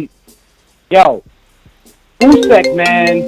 Usyk Chisora, that might be, I'm not talking about no upset special, but I just want everybody to keep the same energy if Usyk touches the canvas. I'm not saying he might not win, but I can see Usyk touching the canvas, man. Chisora, yeah, he's like, as far as like the heavyweight division, the Adrian Broner-esque, like, we like the way he looked, we like the way he talked, but when and I would even say even more because at least Usyk Chisora leave it on the line. So that's probably the biggest fight, the biggest reverberation I'm looking at. Yeah, we got all the talk with Tio and Tank, but that's how it's supposed to be. And quite frankly, Tank just got to make a statement tomorrow. So he just got to do what he got to do. We got such a deep weekend. Yeah, I still don't believe in NOA. You know what I mean? So I know Brandon going to kill me for that one. Yeah. TBV, while you at it, Don't forget to smash that thumbs up button. You know what I'm saying? Hit the subscribe button. It helps us grow. It helps with the visibility of the show. Public service announcement. We appreciate you. And I'm saying we love the fact that you take the time out of your day to be with us, to listen and tune in. You know, thank you very much. You know what I mean? And we're going to get on to the next caller. Yeah, give me 1 minute. Yo, real quick, man. Don't forget, we don't require you to give up any money or super chat or any like that. You want to support TVV, man, you can hit the thumbs up. You can hit the subscribe button. You can head on over to Holt.boxing.gloves and just say thank you for sponsoring TBV and Border Wars 9. You could do the same to Luis Rivera and check out his boxing gloves at Undisputed Boxing Gloves. You could do the same to Dillian White's trainer, Xavier Miller, who also sponsored us with headgear and gloves for this event. You could do the same to Adrian Clark on his Instagram and say thank you for believing in your favorite podcast, the podcast you use every morning to get to work. You know, some of you send fantastic messages about how important this show is to you. Well, this is how you reciprocate that love, man. Go tell them you appreciate that they are doing what you feel they should have been doing. You know what I mean? We need that support. We want these events to get bigger and bigger. Let me go out real quick to BZ. Talk to me. BZ, talk to me. And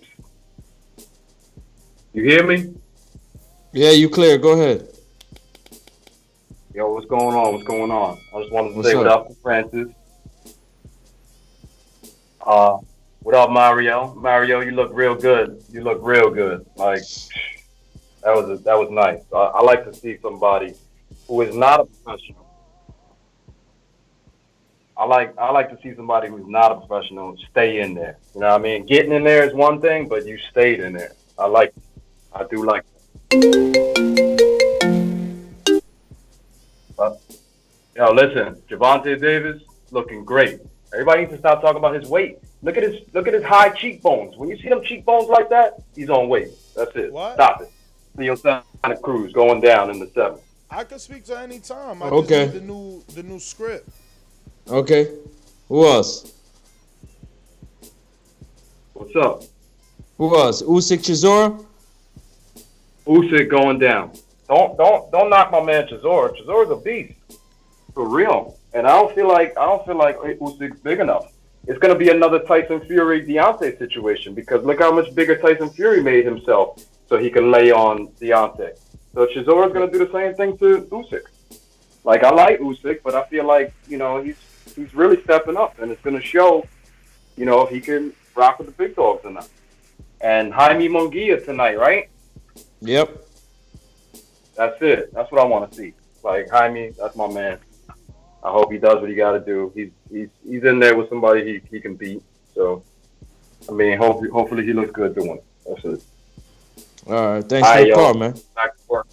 Be safe. Y'all be safe out there. I look forward to December 5th. All right. Thank you very much for the call. We're going to move on to the next caller. Sorry about that, champ. Sorry about that, man. I got you. I'm running the ship while you... Check. I need to dust my mixer. Can you hear me? Yeah, I heard you. You got me. I heard you, champ. I'm always listening. Izzy in Oklahoma, what it do? Izzy, why it sound like... Good morning, TBV. Why it sound like you was at church spitting that verse? Like you couldn't talk too loud. You was like, yo, word is born. Where the energy was at, champ? It was last minute, man. I thought they cleaned it up pretty good, though. They made me sound better than I actually sound. Hey, moving on to some of the topics today. Great interview, man. That Zenderzai, he looks good. I've enjoyed watching his past couple fights. Nez, I'm a little disappointed. I thought we were best friends. You said to him that some Honduran was your best friend, but I thought I'd taken that number one spot. I'm going to agree with Dom and BZ. I think Tank looks good, man. He did not look good before the Gamboa fight, but he does have those cheekbones. He looks thin. He looks fit. He doesn't look too gaunt, not too drained. I don't think he's going to want that TO smoke after he beats Leo Santa Cruz. If he beats Leo Santa Cruz, I got Inoue. I got Chisora. # bring Bishop back. Number one pound for pound. first round KO in Border Wars history. He beat I spoke to him. He beat a respectable fight. I spoke to him too. There's a lot of hate. He only There's wants a lot of BS. He only wants Supermax, man. He don't want to come back. He only wants Supermax. That's the fight he should have. He's number one contender, right? That's the fight he should have. Yep. That's the fight he should have. Not if Supermax don't want it.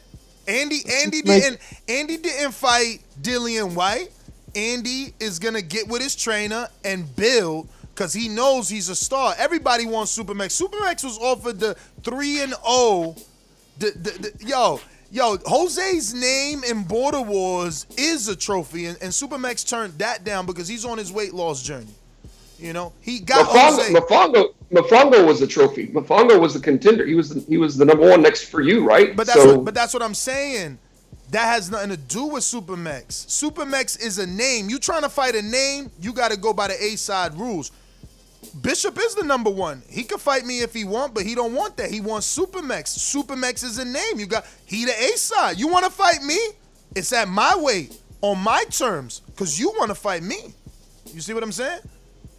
So he got his number one position. No one's knocking that. But if he wants to move forward and it's with Supermax, obviously it's going to be on Supermax terms. My man got options. Right. But that fight should happen, though. I see Izzy campaigning. Listen, we offer Bishop the smoke him out J fight. He also has never fought, and he's 315. Yep. You know what I mean? Izzy, I need a manager. I need a promoter, man. What's going on? Here we go. We got Majid in Orlando. What's up? The home, the area code of the new 1-0 King from Florida. You know he Team King. Majid, what it do? Shit, chillin', man. Everybody need to like the video, subscribe to the channel, and join Patreon for something.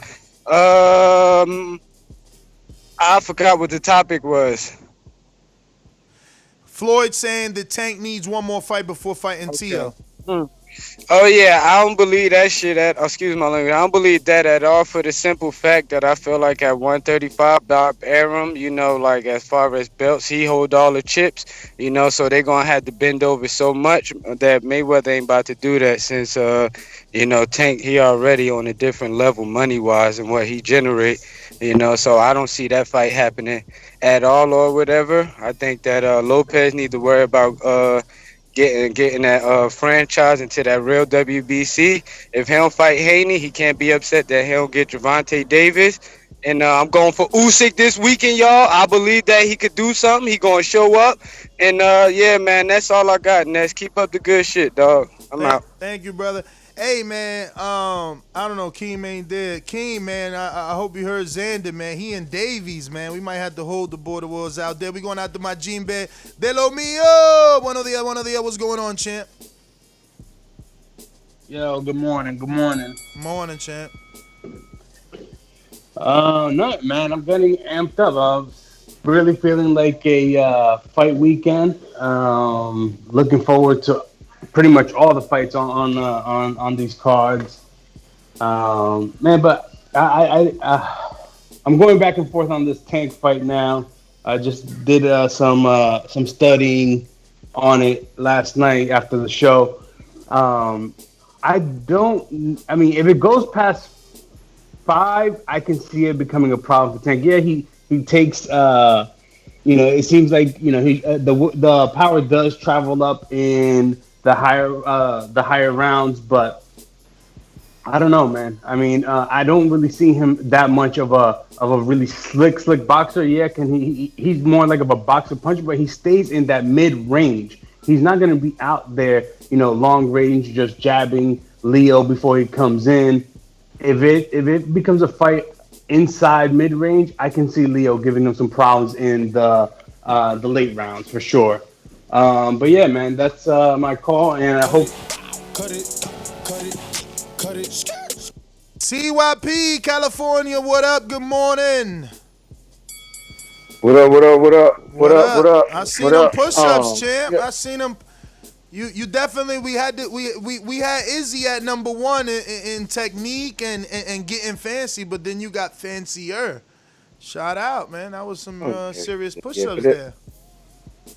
Yeah, but that ain't no competition. I mean, I work out every day. That's my job. So anybody who can do anything close to what I'm doing, I'm gonna give y'all props. 'Cause it's my job to literally be fit. It's my fucking job. So I ain't tripping on that. But yeah, I want Supermax to reach his goal. I'm down for everybody to get fit. That's one thing. We gonna argue all day about boxing, but I want all y'all to be as healthy as you possibly can because your body is. There's no excuse not to have a great body for women and men. Everybody can have a great body. You may not be the most handsome, the most prettiest, but your body can be bad. Real talk, real talk. But let me get to this boxing though. As of right now, let's be honest. There's only one dude at pay-per-view under 147 pounds, and that would be Tank versus whoever. Like, and we don't even know if that's true, depending on the numbers that he does on Saturday. I wish him luck, but people don't really like seeing little dudes, fight on pay-per-view. Just keeping it real with you. They don't really like that. You know what I mean? As of right now.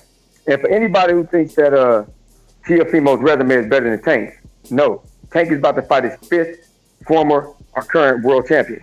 Teofimo has fought two, 5-2. And Richard Comey, literally his best win is against Beltran, who had 8 losses. That's his best win. When he fought for that vacant title, that was against a dude who had never even had a title shot before. Like, cut it. Gave you a minute 45 there, champ. So I gave you a free boomer counter punch because we went into the fitness. Stainless, pound for pound. The champ is here. What's going on? The champ is here. The champ is here. Red belt, black belt, WO and green. I'm king. Undisputed GOAT, TBE. And you can catch the news first on TBV. Voice of the people now let me speak. Scientists of the sweet, BOXING. Yo, TBV, what's good?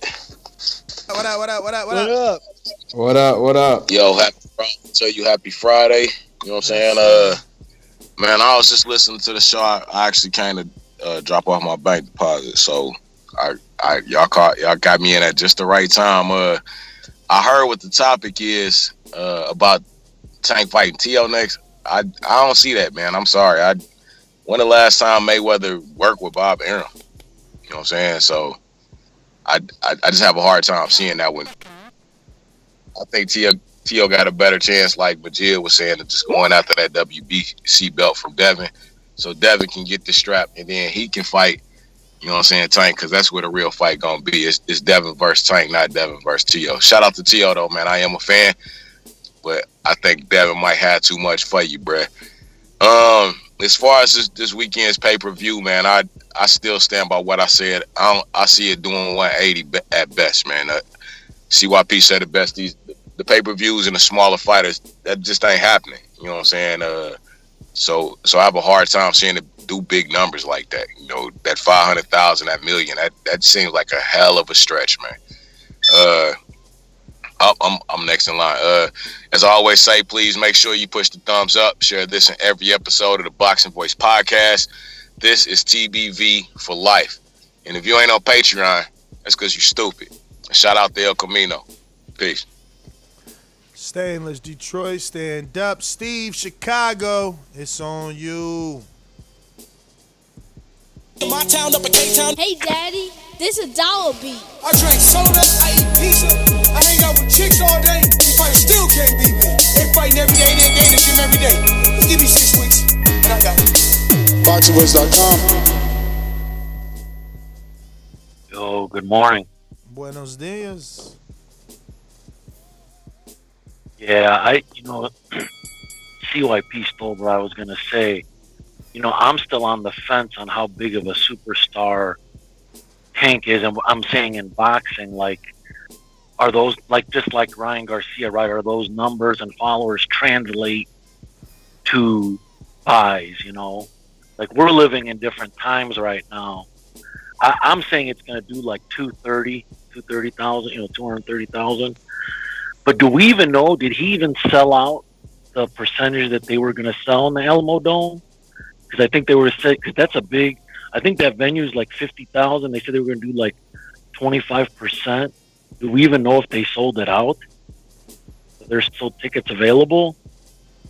Yeah, man, we ain't getting none of that. I ain't seen none of that information. I I, haven't I read was that. looking for that. I saw and tickets as of last night. yeah, see, so they're not even. We're living in different times right now, man. Let's see what the numbers. I wish the guy the best, but like Stainless just said, he's a smaller weight guy.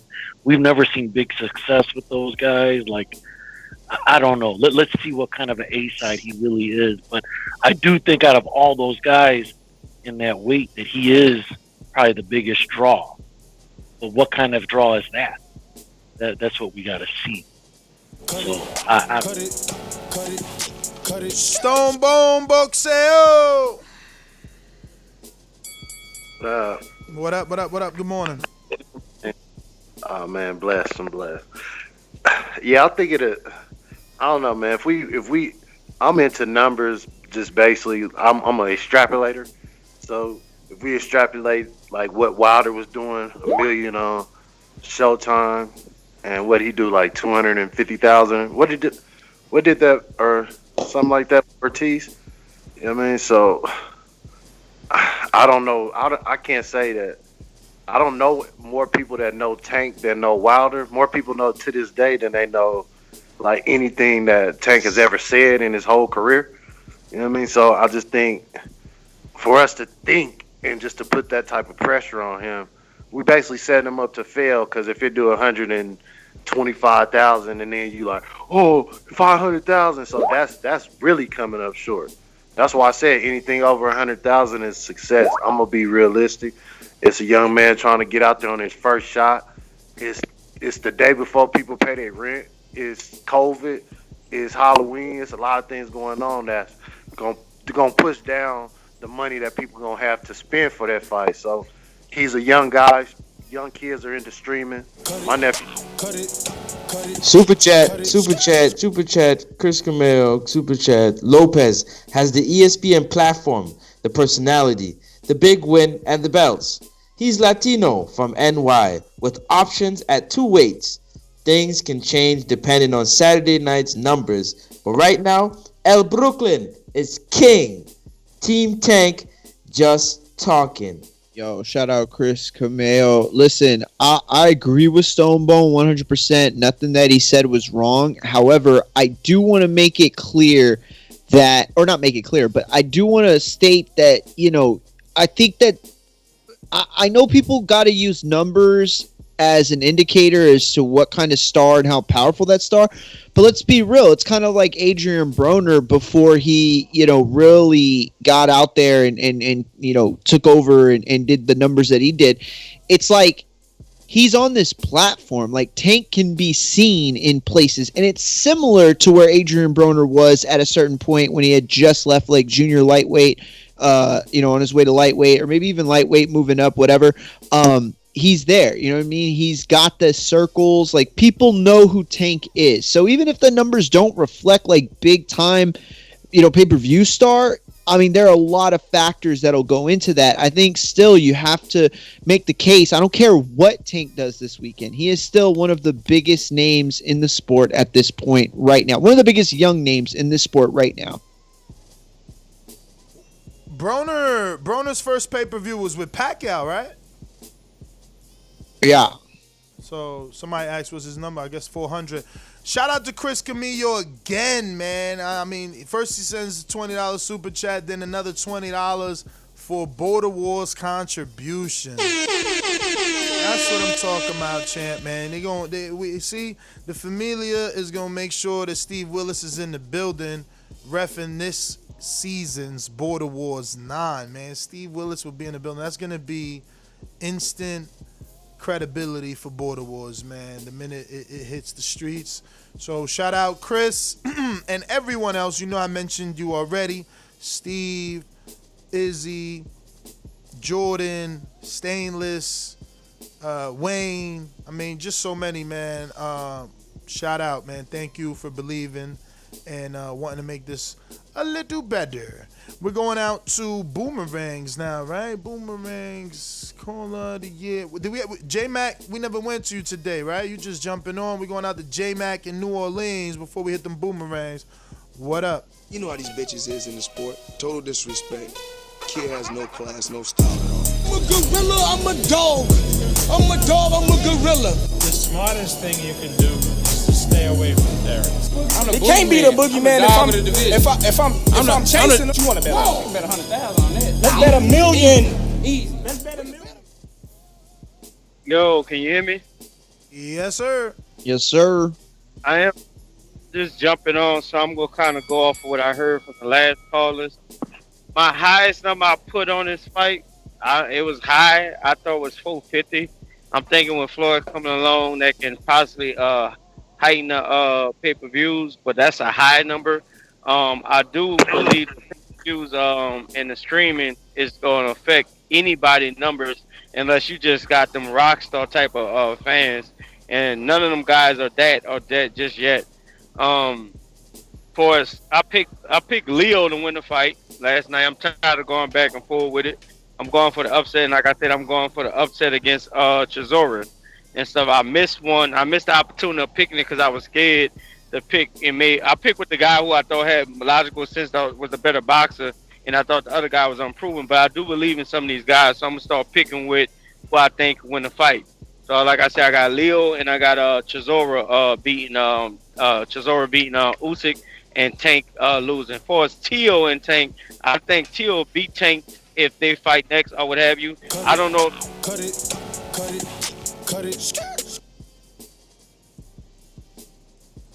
All right. Next is Boomerang. What up?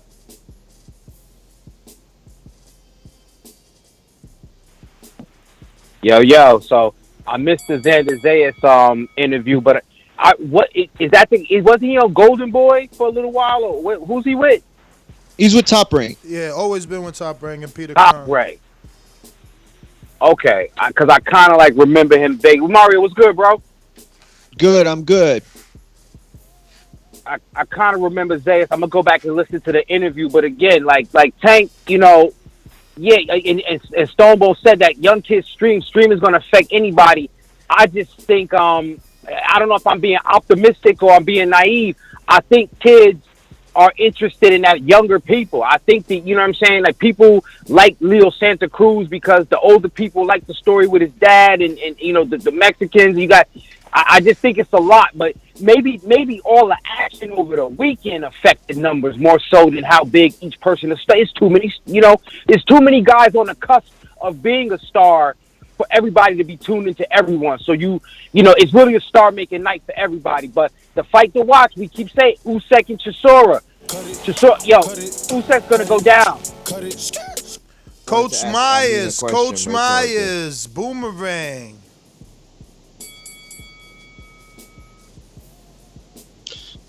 Yo. Actually, you could just give my Boomerang to J-Matt. J-Matt, Boomerang. Yo, can you hear me? Yep. Yeah, like I was saying, I got Teo beating Tank because I think I heard somebody talking about it, but I do have Haney beating both of those guys. I think Haney definitely can show Lomachenko how to pump a jab going back was something we didn't see Lomachenko do against Teo when he was coming forward. So I would like that fight to happen next, or even if he do fight the Tank Davis fight, I think Tank Davis' power is mediocre at that weight class. Some saw that it was a one-sided fight with Gamboa, but I saw him struggling with a guy with a bad ankle trying to get him out of there with his power or getting gas or his punch placement. So like I said, either way, I'm excited about either fight to come, but I don't even know if he's going to make it past Leo. That's my call. Juan in the BX. What up?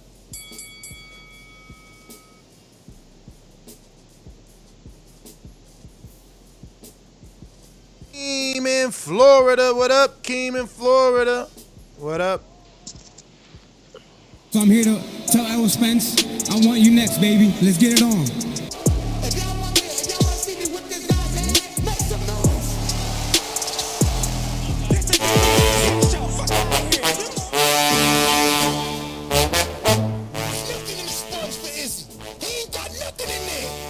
Where the team at? Oh, he got J J-Mac giving excellent instructions over there to Keem the Dream.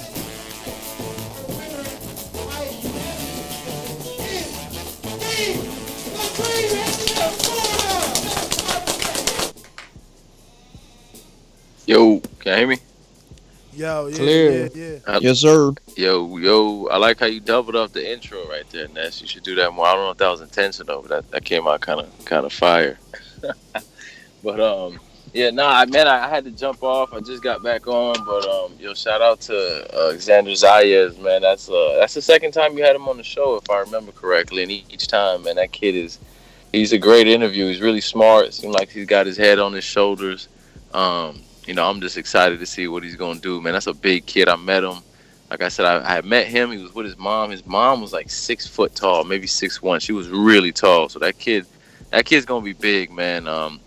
And he's really got his head on right. I like how he don't even listen to certain types of music. He just seems like a kid that's got his head on his shoulders, which is good, man. Because a lot of Puerto Rican fighters got that stigma where they still like to drink beer and they're not always as dedicated, and they gas out and stuff like that. So this kid looks like he's gonna be the next big thing for us, man. So yeah, that's all I got from that I took from the show this morning. Appreciate you though. All right. Kim, enjoy the rest of your day. We're going out to CYP Counterpunch. Yo. I think correct me if I'm wrong, but I think homeboy said, did you hear Tank talking about he has a better resume than T.O.? My guy, he does. Let me tell you something about boxing that y'all don't know. When you hear views and attendance from a fighter, that's because he's worth talking about his views and his attendance. When you know there's fighters that you never hear how many views or how many people came to their fight, that's because they didn't do well. Like, no promoter's going to brag or tell you about something that didn't do well. When's the last time you heard about T.O.'s attendance or his viewership if it wasn't against Lomachenko? You don't, because he doesn't do well. And there's no knock on that. My man's a star for the future. But as of right now, there's no way in hell he's a bigger star than Tank. There's no way he does better numbers than Tank. And you don't get paid as much on the average as Tank. Stop it. It's okay to give Tank some props in something. You can think he'll lose, but don't try to take away reality, dog. Cut it.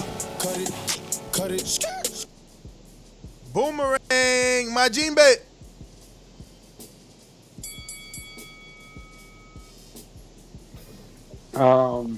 So are you good with trying to get the money for the referee?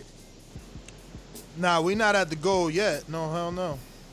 All right. So you can count. I'm sending you Amin's. What I said I would put for Amin. I'm gonna send you 40 for the referee as well, Steve Willis. But man, I really hope that we get. You the man, dog. Yeah, man. Always trying to help the show, man. That's what it's all about. Love the community. But I really hope that for my fight we could get Steve Smoger, because he ain't stopping nothing. And I'm trying to catch a body. That was a good one. Yo, but enjoy the weekend, guys. Great fights. For sure. My you too, man. You a champ, dog. Already a mastermind and still trying to do more. We appreciate you, champ. We appreciate you. We're going out to pound for pound in the D. Stainless, what up? Yo, what up? Y'all can hear me? Loud and clear. I'm driving back to work now. Yeah, man, I'm happy to hear everybody, really pulling together to get this Steve Willis thing going. I got to agree with my young baby. I want Jack Reed for my fight. So when I knock out, Francis, he can get back up and I can knock him out again. I'm really looking forward to that now. Champ, I hope you're training in that garage instead of making excuses. My training starts Sunday. You ready for you? What weight you want to fight at? Who? He talking to Francis. Francis, I think he's gonna be 68, right? Y'all doing 68 or something? 60, 85, yeah, 60, 68, somewhere on there. I think Stainless 85 though. Yep. Stainless, you gonna have to get off that Bluetooth. It ain't working. Yeah. We don't hear you. You need more people. 68. Like, shout out to my Gene Bed. Shout out to my Gene Bed. Just came through on the Cash App for the Steve Willis Fund and for Amin. Shout out to Chris Camillo, came through for the Steve Willis Fund. Shout out Dennis in Tampa, coming through for the Steve Willis Fund. Look, and Dennis sent $5, dog. Ain't nothing wrong with that. You know what I'm saying? Every dollar counts. We got over 1 million listeners every month, man. So, $1 a day keeps Steve Willis here every day. Steve Willis be on the show like, you know what I'm saying? But who's next? Who's next? We got Stonebone Boomerang. What up? What up? What up? Yeah. So Top Rank got a bright future, man. They with Zayas, Shakur, Teofimo, they got the young guns on lock, So, and plus, if we being honest, Tank is at 130, man. I see T.O. going to 140 before Tank fight back at 135. If he went down there to win this title and then vacate it and then just go back to 35, I see Floyd moving him down there strategically to let what happens to kind of where Lomachenko, Teofimo, and Devin, where they could sort that out. Now Teofimo knocked one piece of that off. If he don't fight Devin or they both move up, then the lane is open for Tank to go back to 135. That just what makes sense. He ain't gonna never be at 140. He too short. He don't. Just imagine Tank versus a real 140, a Jose Ramirez. Cut it. Champs, that is everybody. We gotta go. End it on a good note. I'm gonna go meet up with Big Rig Trucking Agency. Remember, they are now servicing New York, New Jersey, PA, Philadelphia, Connecticut, even Ohio. Damn, what happened to Dominique? What happened to Dominique? Where's Dominique? For real. She got engaged, getting married, all that goodness. But yeah, man, I'm gonna go meet with Mr. Ramos. So again, if you're a truck driver, you need insurance. Listen, consultation is free, man. Get that estimate, man. You don't know if you're paying more where you at. Holla at our sponsor for Border Wars, Cito Ramos. Yo, with real quick before we get this agency. What up, champ? Real quick before we get this counterpunch, I forgot to tell y'all about my sponsor that I got for us. Well, okay, it's not for sure yet, but I'll find out by Monday. Y'all are gonna laugh, but I swear to God, I'm not trying to make a joke. Doomy's girl gave me the idea. My dad, he has a contractor, right, that he hires, and he does like work for him all the time. He's building a new house, so they got it, and his company looks like they'll sponsor our buckets, sponges for every fight, each corner. The only problem is going to be where I'm going to put them because I don't have a big car to drive up there. But yeah, they're going to do all the bucket and the sponges and, just basically all the corner stuff. He's just going to throw it so that everybody has, their own spit bucket.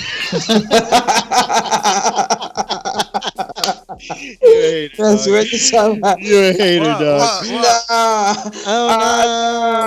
Nah, but yeah, man. So that could be cool. You know what I'm saying? Like, just another little touch. Like it's the finer details. You feel what I'm saying? Yo, I'm disrespectful, man. I was texting, but it's a good cause. We just got another 200 euros or pounds, right? Pounds. Shout out to Carlito in the UK. Coming through with the 200 pounds, so that's gonna convert over, and he coming through for the Steve Willis Fund, man. So we coming together. Now, you said you found a sponsor for Border Wars for the spit buckets?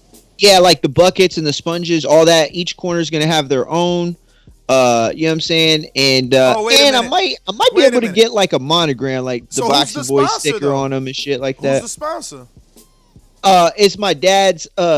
His contractor. I don't know the name of his company, but he hired him to build the house. And so I known him for like a long time. That they grew up together or whatever. And I was talking to him, and yeah, man, he said that it wouldn't be a big deal at all. So and then I could get my cousin. I was gonna get him to print out the logo and then just put it on the buckets. And so it'd be like the boxy voice on the buckets, just little details here and there, be cool. But that looks like a lot.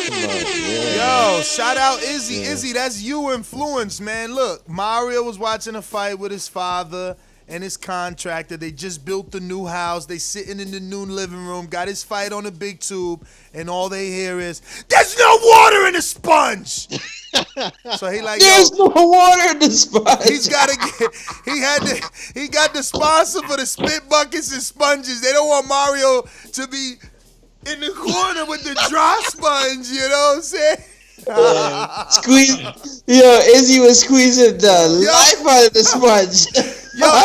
Izzy was giving like CPR to that sponge. If that was a sponge, it was laid on the ground. He's like 1, 2, 3, 4. Yo, nothing was coming out that motherfucker. Nothing. So I'm sure the builder was like, "Yo, what is he doing to you, Primo?" He's like, "Yo, what is he doing to you, Primo? Let's get you some buckets with water and ice in them for real." Yo, Mario, if you go back and watch the video, Izzy was squeezing the sponge so long that Ness caught onto it towards the end, like, hold on, he's squeezing that sponge for a minute, and I don't see no water dripping off Mario. Yo, I swear to God, when he was putting it on my head, I thought, damn, I'm so overheated that I don't even feel the ice. Yo, and then I felt it when he put it in there. I was like, oh my God, that felt good. And he's like 10 seconds. I gotta cut y'all, man. All right. In true counterpunch fashion, we cut the conversation. CYP, what up? What's funny. If T.O. couldn't do a pay-per-view versus a dude who a lot of people think, not myself, is pound for pound number one. You can't get a pay-per-view against him. But Tank fighting Leo for Leo's belt, and he's the A side on a pay-per-view. Stop the bullshit, okay? T.O. is the future if he keeps doing well. Tank is better right now at selling fights, at getting views. Face it. Damn. It's like y'all hate dudes so much that you would try to take away something else that has nothing to do with the actual topic. Like, if we ain't talking about who will win in a fight. Who's more popular? Who gets more? I guess there isn't an argument to have with him because, even though I don't think Tank's numbers are superstar numbers, at least they're reported, meaning he's an A side. I think this is not an A side, but at least a main eventer, right? To better suit my conversation, I didn't want to use the word A side. I meant to use a main eventer, and because you're a main event, you have numbers to represent or that represent you. And I don't think T.O. ever main event, right? Other than this one. Well, because Richard Comey, what was that? Was that? That was an undercard, wasn't it? That was an undercard. I thought it was. Listen. Okay, so the point that CYP just made, that's the point I've been making. I don't know. Okay, but when he came on and he said, "Yo, y'all need to shut up." What did he say? He said Tank's resume is better than Teofimo. I was like, I'm gonna have to debate him on this. I'm gonna have to, I'm gonna have to back him into this corner. But I swear to God, I looked at it and I was like, damn, I can't. That's a losing argument. Well, I don't know if it's a losing argument, but it's like an argument I can't win. You think Tank's resume is better than T.O.'s? Listen to me. Yes, he has the better overall win, and by far. But go and look at Tank's resume, and then you go and look at Teofimo's resume, and it is. I don't know, bro. I can't. I don't know. I can't. I'm not going to disagree with them. Listen, Pedraza is, let's say, a better win than Comey. But at least he's got names that you recognize. Like, go to Teofimo's resume. It's like, who are most of those people? Like, who recognize? Who you recognize? Hugo Ruiz. You know who that is. You know who Fonseca is. That's you know who Cuellar is. Cuellar was a great win, by the way. You know who? Let me see. Cristobal Cruz. I'm not saying that's a great win. Okay, you can roll your eyes like that, but let's say, be real. Cristobal Cruz was.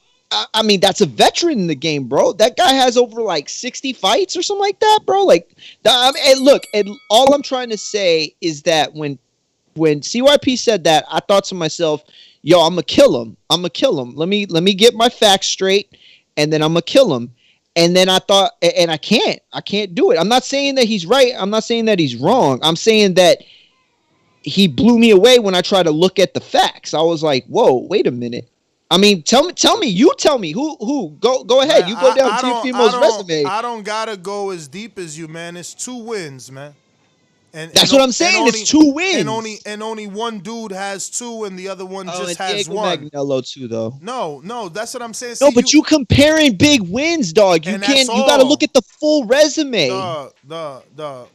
I don't know, man. Listen, I made don't want to have that debate. I made that argument a long time ago, man. Not very many people have 2 A-level wins. No, you're absolutely right. And I'm not saying that it's not true. I'm just saying that it's not as simple as I thought it was initially. I thought, I can't believe CYP's out here stunting like that. Like, he's really capping for Tank. And then I looked at it and I was like, I don't know if my man's really capping all that much. Like, he's got a point. Bruh, like, I don't know what point you're talking about. You giving him credit for dudes that are that like knockouts, like that. That are at least okay, but you got Mason Maynard, like William Silva, like what you know what I'm saying, like Juan Sanchez. But Mario, that's what I'm saying.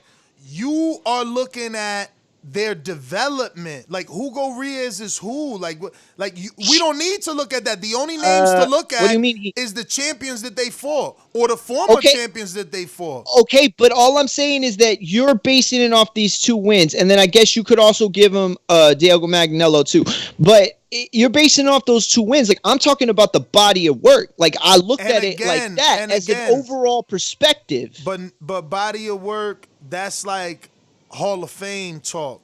Right now, go through the top fighters. Jamal Charlo, right? He's got how many big wins? 3? 1 or 2? 2. Okay. Jamel Charlo, how many big wins? At least 2, right? At least 2 for sure. I was gonna say 3. The Lubin and the Jason Rosario fight, big wins. Yes. I think you could probably count the rematch too, though. Yeah, that's what I was gonna say. You could count the rematch. No, I won't count the rematch. But Harrison only has 1. You know, Danny has 2 with Lucas and Amir. You know. Oh man, you're being very nitpicky.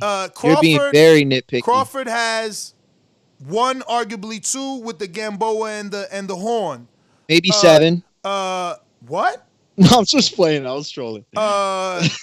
You know, any big name, they got like 2 wins, bro. Like 2 big wins, and bro, listen to me. And Tank don't got that. He listen, only got Pedraza. Again. He only got Pedraza. You're making the same point, and you're doing it better. You articulated that much better. I feel a little less confident in what I was saying. So I agree with you a little more because you explained it a lot better than you did the first time. That said, though, it's not as cut and dry as I thought it was. That's the only point I'm trying to make is when CYP said it, I was like, you're nuts, but he's not. Mario, CYP, don't waste your money on that, bro. Listen, let me explain to you. Comey versus Lopez was on the undercard of Crawford and Eagles Clemens. Thank you. And remember, because I know you got a counterpunch. Remember that I said you right in the sense that Tio has never main event, so there's no numbers. So Tank, even though he doesn't do big numbers, he's still in the A side of it because he got numbers to report. But as far as you saying 4 big wins, don't waste your money on that. That's not true. Harrison. Wait, he said Tank got 4 big wins? No, he's saying Mel does. And Mel. And let's be real. Harrison wasn't a big win. That was an upset.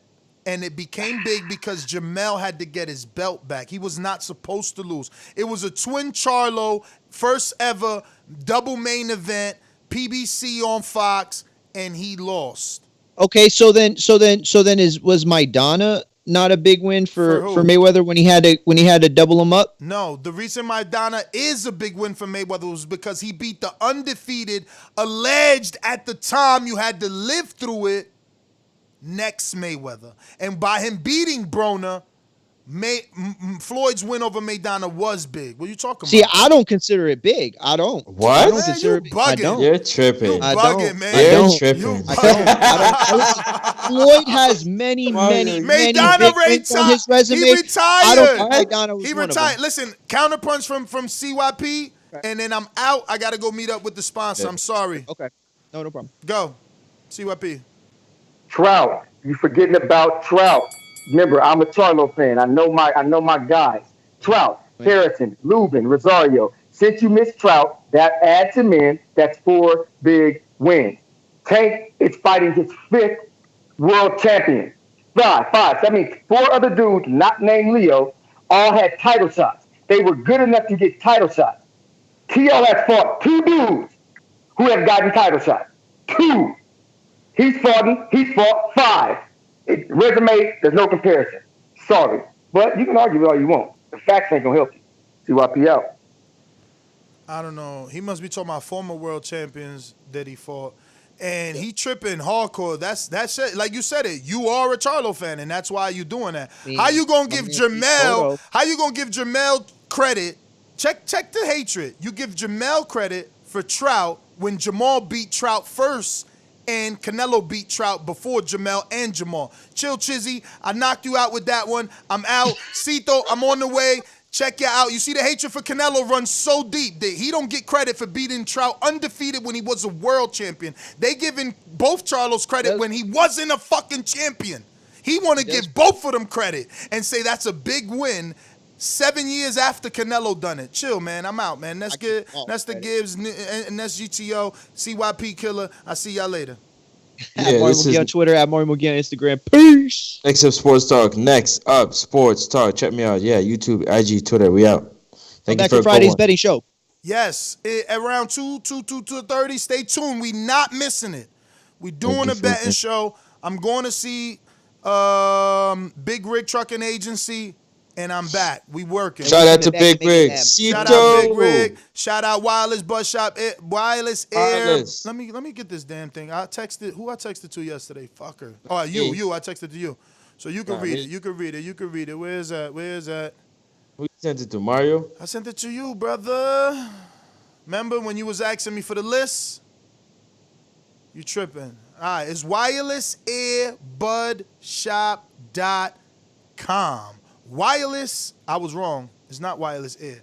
It's wirelessbudshop.com. That makes it so much simple. We taking the air out. Wirelessbudshop.com. They also sponsored us for Border Wars December 5th. BRT Agency also sponsored us for December 5th. And they service all our truckers for insurance. Hit them up. Shout out to all the patrons that stepped up. I would mention you all, but I'm late for a meeting. Got to go. Peace. Peace.